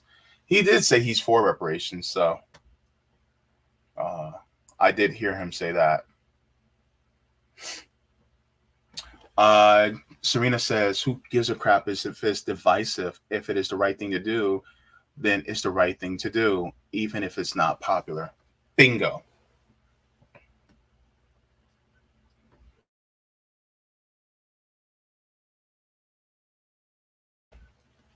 Freeing slaves was unpopular.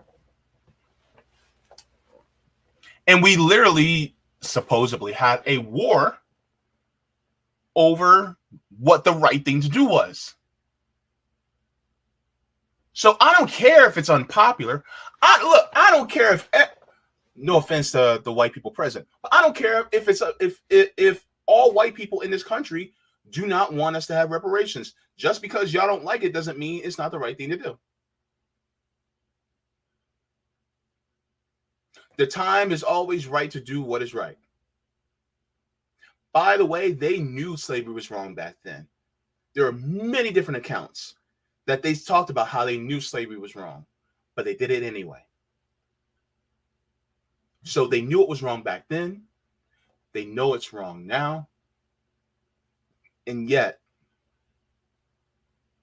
some white people, not all, some, look at it as, no, we can't do that. That would bankrupt the country. Then you shouldn't have did it anyway in the first place. Your granddaddy, your grandpappy, your great-grandpappy, whoever, they shouldn't have did it in the first place. And the thing is that if you're benefiting from this system, then you should at least be wanting to right the wrongs that this system has caused. Just right the wrongs. That's it. Let's not forget about the corporations like Aetna, Wells Fargo, that have also benefited from slavery. JP Morgan, all these people, they benefited from slavery too. They also owe reparations too.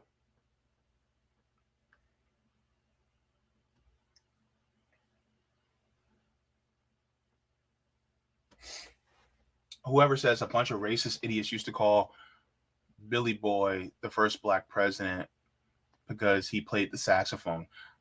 I was a kid, so that really confused me because he didn't look black to me. Look, I was there. I saw it.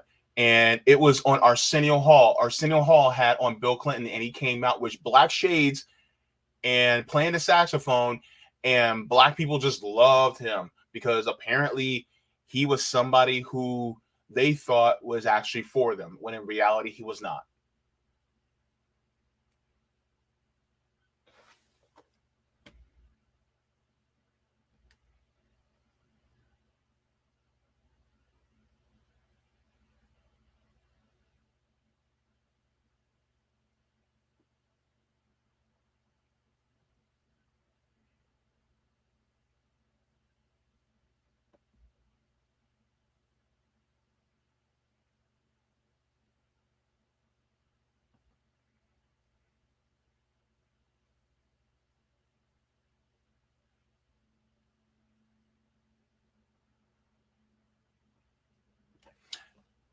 Adam Charlton says when J.P. Morgan died, they found he only owned 17% of his bank, and the Rothschild owned nearly 83%. I wouldn't be surprised. Thanks for that information, though, Adam. Julia Grigor says it was the Christian thing to do at the time. Yeah, that was complete and utter bullshit. Tying Christianity to slavery like that. No.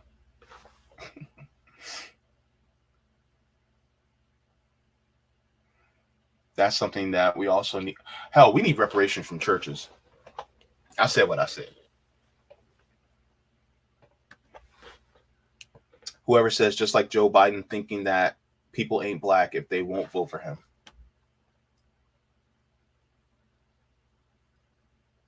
Yep. So they do not want to give reparations to anybody that was a victim. And the funny part is,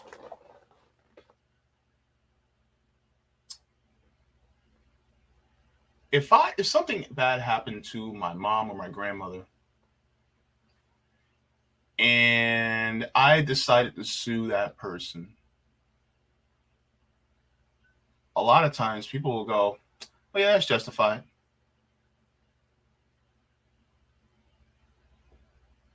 But my question would be, why in the world is that okay in the eyes of many people, but reparations isn't?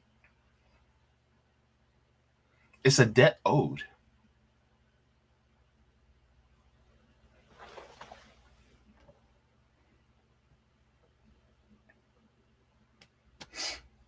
Bad Cookie says this stream will be considered CRT, JB. They will take the stream down for spreading CRT. You know what? Here's the thing.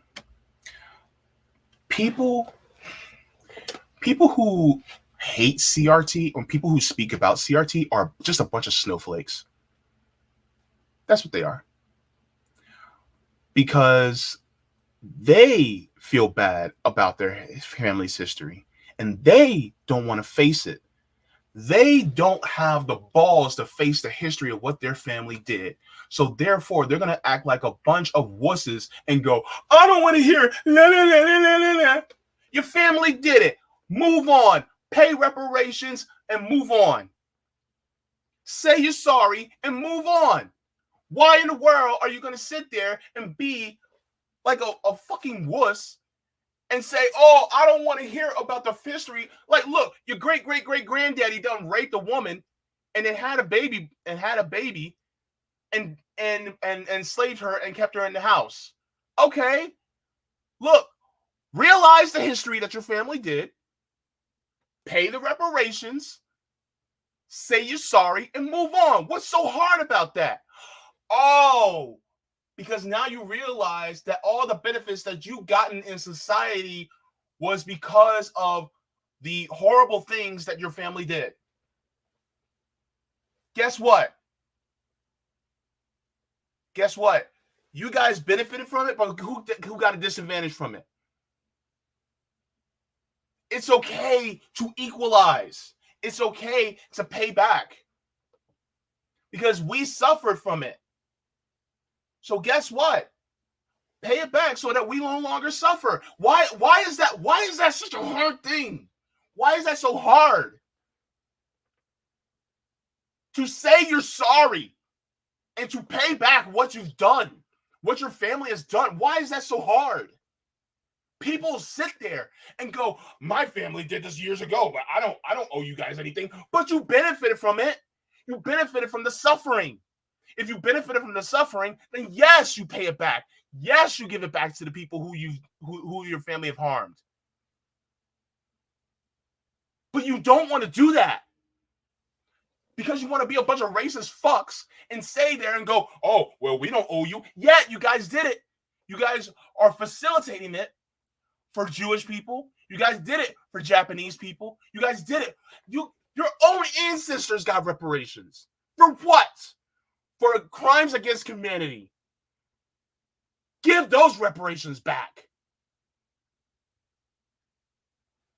And they sit there and they will look at people like me and say, well, you guys need to get a job. Your family should have got a job. Your great-great-grandpappy should have got a job instead of grabbing people from West Africa in order to work their fields.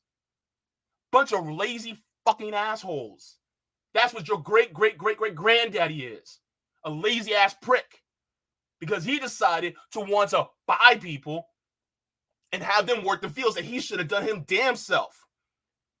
Pay me my motherfucking money. I'm sorry, but this pisses me off.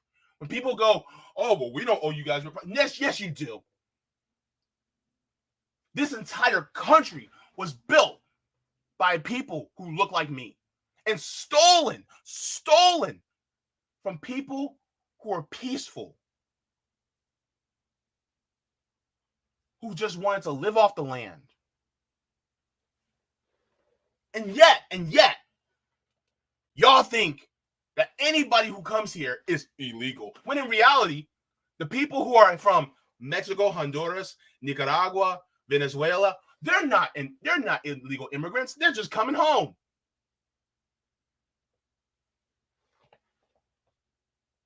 And I'm not saying this to all the white people. I'm not saying this. But some European Americans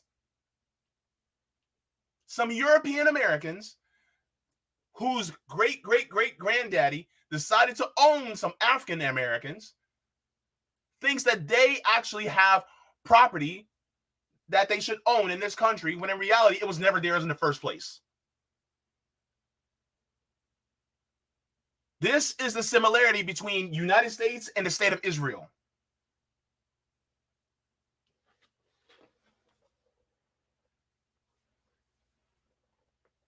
Why do you think my last name is Fauntleroy?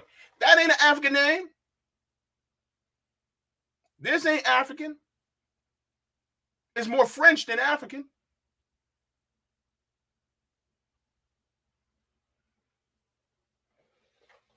Sorry, but that pisses me off. I hate injustice.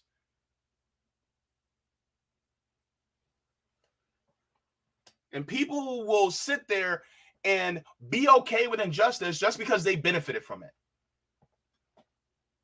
No. Why in the hell am I part Welsh and part Norwegian? Why am I? Why? You know why. That's why. It wasn't because somebody just fell in love. No, somebody was raped. Where's the recompense for that?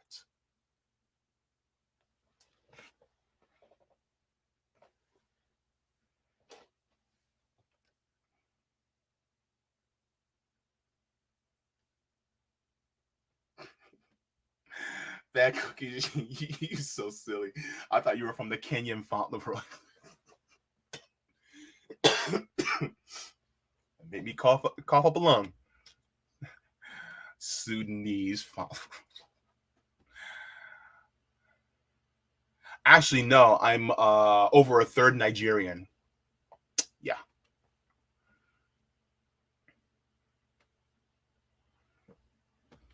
Whoever says it, I hate injustice too. And yes, it's embarrassing that my ancestors participated in it, but that doesn't mean it should be ignored because I feel differently than they did today. We owe. And I wish a lot more people felt the same way you did, right? And the thing is that it's not that we want you to feel bad. It's that when it comes to history, like they always say, those who do not study history are doomed to repeat it. Right? So you have a resolve, whoever, to never repeat that history again. Never again. But you also may realize that maybe, just maybe, I have benefited from the system that was set up. Right? So this is people who are like Kennedy and, John, what's his name? John Kennedy? Whatever his name is. People like George W. Bush. They should go, look, I benefited greatly from this system. So therefore, if my family was the one who who committed these crimes against humanity against this family's ancestors, then we should be paying them reparations for the crimes that were committed against them, because we literally took from them and put into ourselves. So therefore, unjustly, you should take, they took from themselves unjustly. Then they should take from themselves what was taken from them and give it back. That's basically all it is.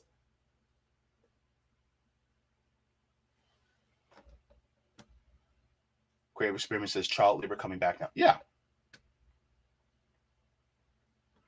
Reality Revolution. Oh, Reality Revolution, you're speaking facts. Says Texas was straight up stolen from the horrible Mexican immigrants they now call illegal. Texas, California, New Mexico, Arizona, right? Nevada, Colorado, that is originally Mexico.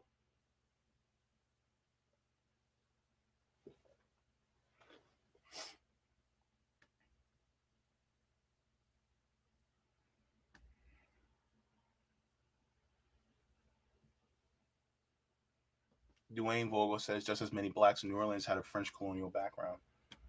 Yeah.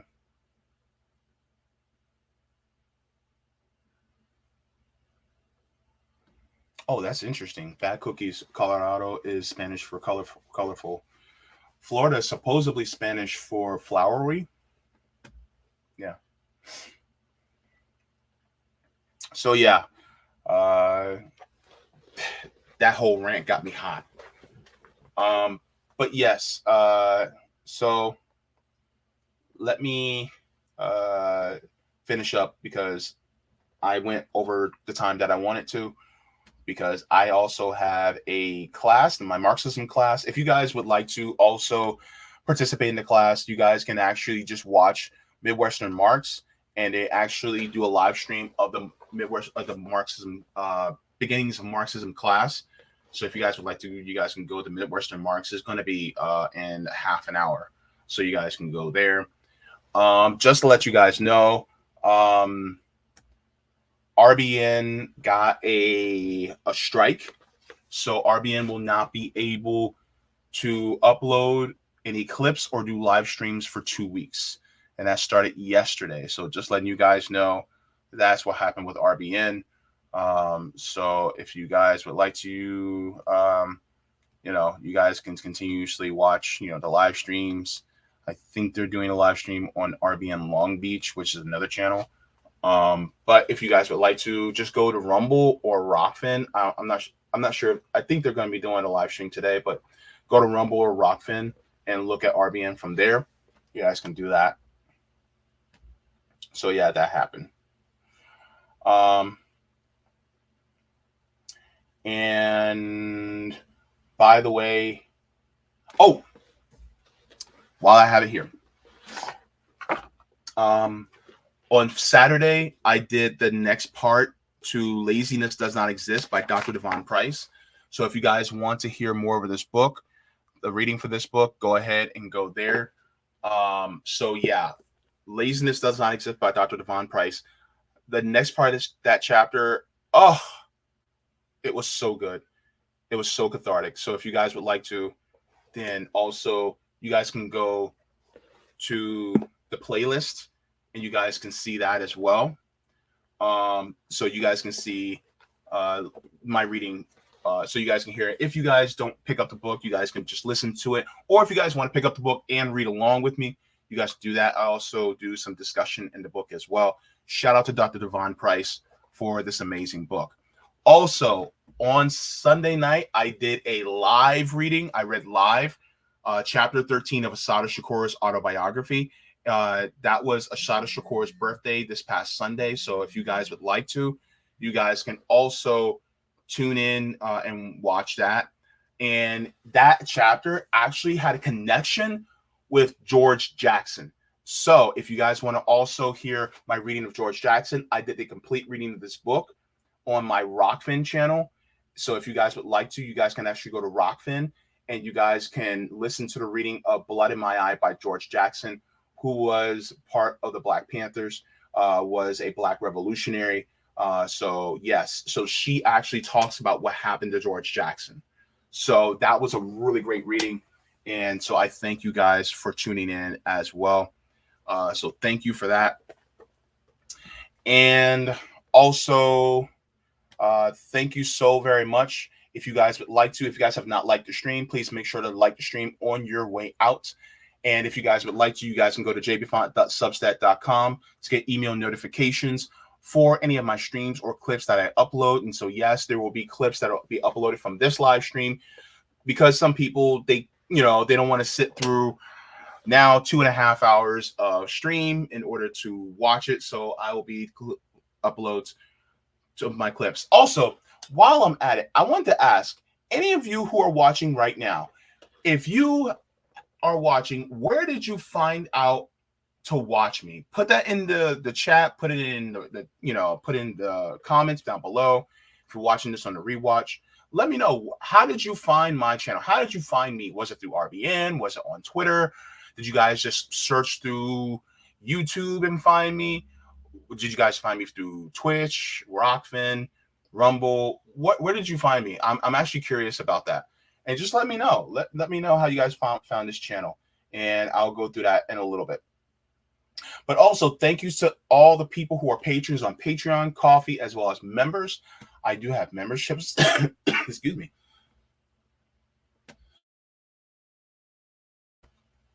I have memberships as well. Thank you so much to all of you for doing this as well. Without you guys, I would not be able to do this channel. I'm having a tough time right now, but I am trying to do the best I possibly can with what I got. But thank you so very much to all of you for supporting the channel, because I wouldn't be able to do this if otherwise. Also, Sabby goes on at 7. Well, okay, 4 p.m. Pacific, 7 p.m. Eastern. So yeah. Okay. But yeah, so thank you so very much to everybody for tuning in.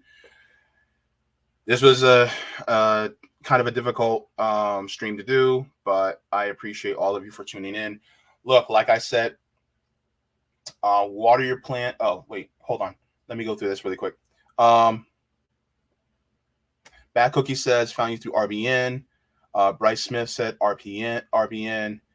Dwayne says RBN. Whoever says RBN. Let me see. Zombie in the Air says same as everybody else. Gamer says RBN or Heartlands. Oh, nice. Okay. Norma Keena, you just refreshed me mind. Okay. Let me see. Serena says through one tweet where the guy was complaining about Chris Smalls following y'all. Oh, I remember that. Oh my gosh. That was that's hilarious. Thank you so much, Serena. I remember that. Yeah. Wadi says, first heard about you when you appeared on the Vanguard to promote the start of FHL, as it was known, ironically. Okay. Thank you so much, Wadi. Appreciate it. Kill Your Grigor says, I found Sabby via RBN, via Jimmy Dore, Hairman Hinkle. Oh my gosh. Thank you. Thank you, Dwayne. Dwayne says it was a base stream. Well done. Thank you so very much. Bad Cookie says, I found JB's channel while I was getting waterboarding. You were on in the background. Oh, Lord. Michael Harrison said RBN. Thank you so very much for letting me know. Yeah. Oh, Lord. You guys are funny. And let me check. Nobody on the Rumble side, nobody on the Rockfin side. Okay. So yeah, thank you so very much, everybody, for tuning in. Like I always say, water your plants, water yourselves. I say this all the time, but I really mean it. Leave the world better than you found it. Even if you leave the world better in just a small way, somebody's world in just a better way, even just to how kind you are to other people. Be kind to people, and just do a smile, a kind word. If you can help out with mutual aid, remember that Derek Diaz, his GoFundMe, that's also going to be in the description. If you guys want to give some, leave, his family's world just a little bit better than you found it there. Leave somebody's world better than you found it, as far as helping them out. Sometimes, if you see somebody that's going through, problems with their rent, or problems with, if you see somebody who has problems with their kid, and you can give the kid, I don't know, a little stuffed animal, or maybe a piece of candy, just to quiet the kid down, because that the parent is they're rattled, something, do something for somebody that's in kindness, then you've done your job in leaving the world, or somebody's world, better than you found it. And that's the point, right? Smoke them if you got them, drink them if you got them. If you ain't got them, then watch something hilarious, watch something funny, because joy is revolutionary. And also realize that we have to repair the relationships that this country has damaged in making people disenfranchised. And sometimes even just showing kindness to disenfranchised groups, that also helps as well. Decolonize your minds, and don't just be anti-racist, but also be an accomplice with disenfranchised groups and helping them liberate themselves. Mwah! Love you for watching, and have a great day. Stay cool out there, guys. It's hot. But also, maybe I'm one of the people who make you hot.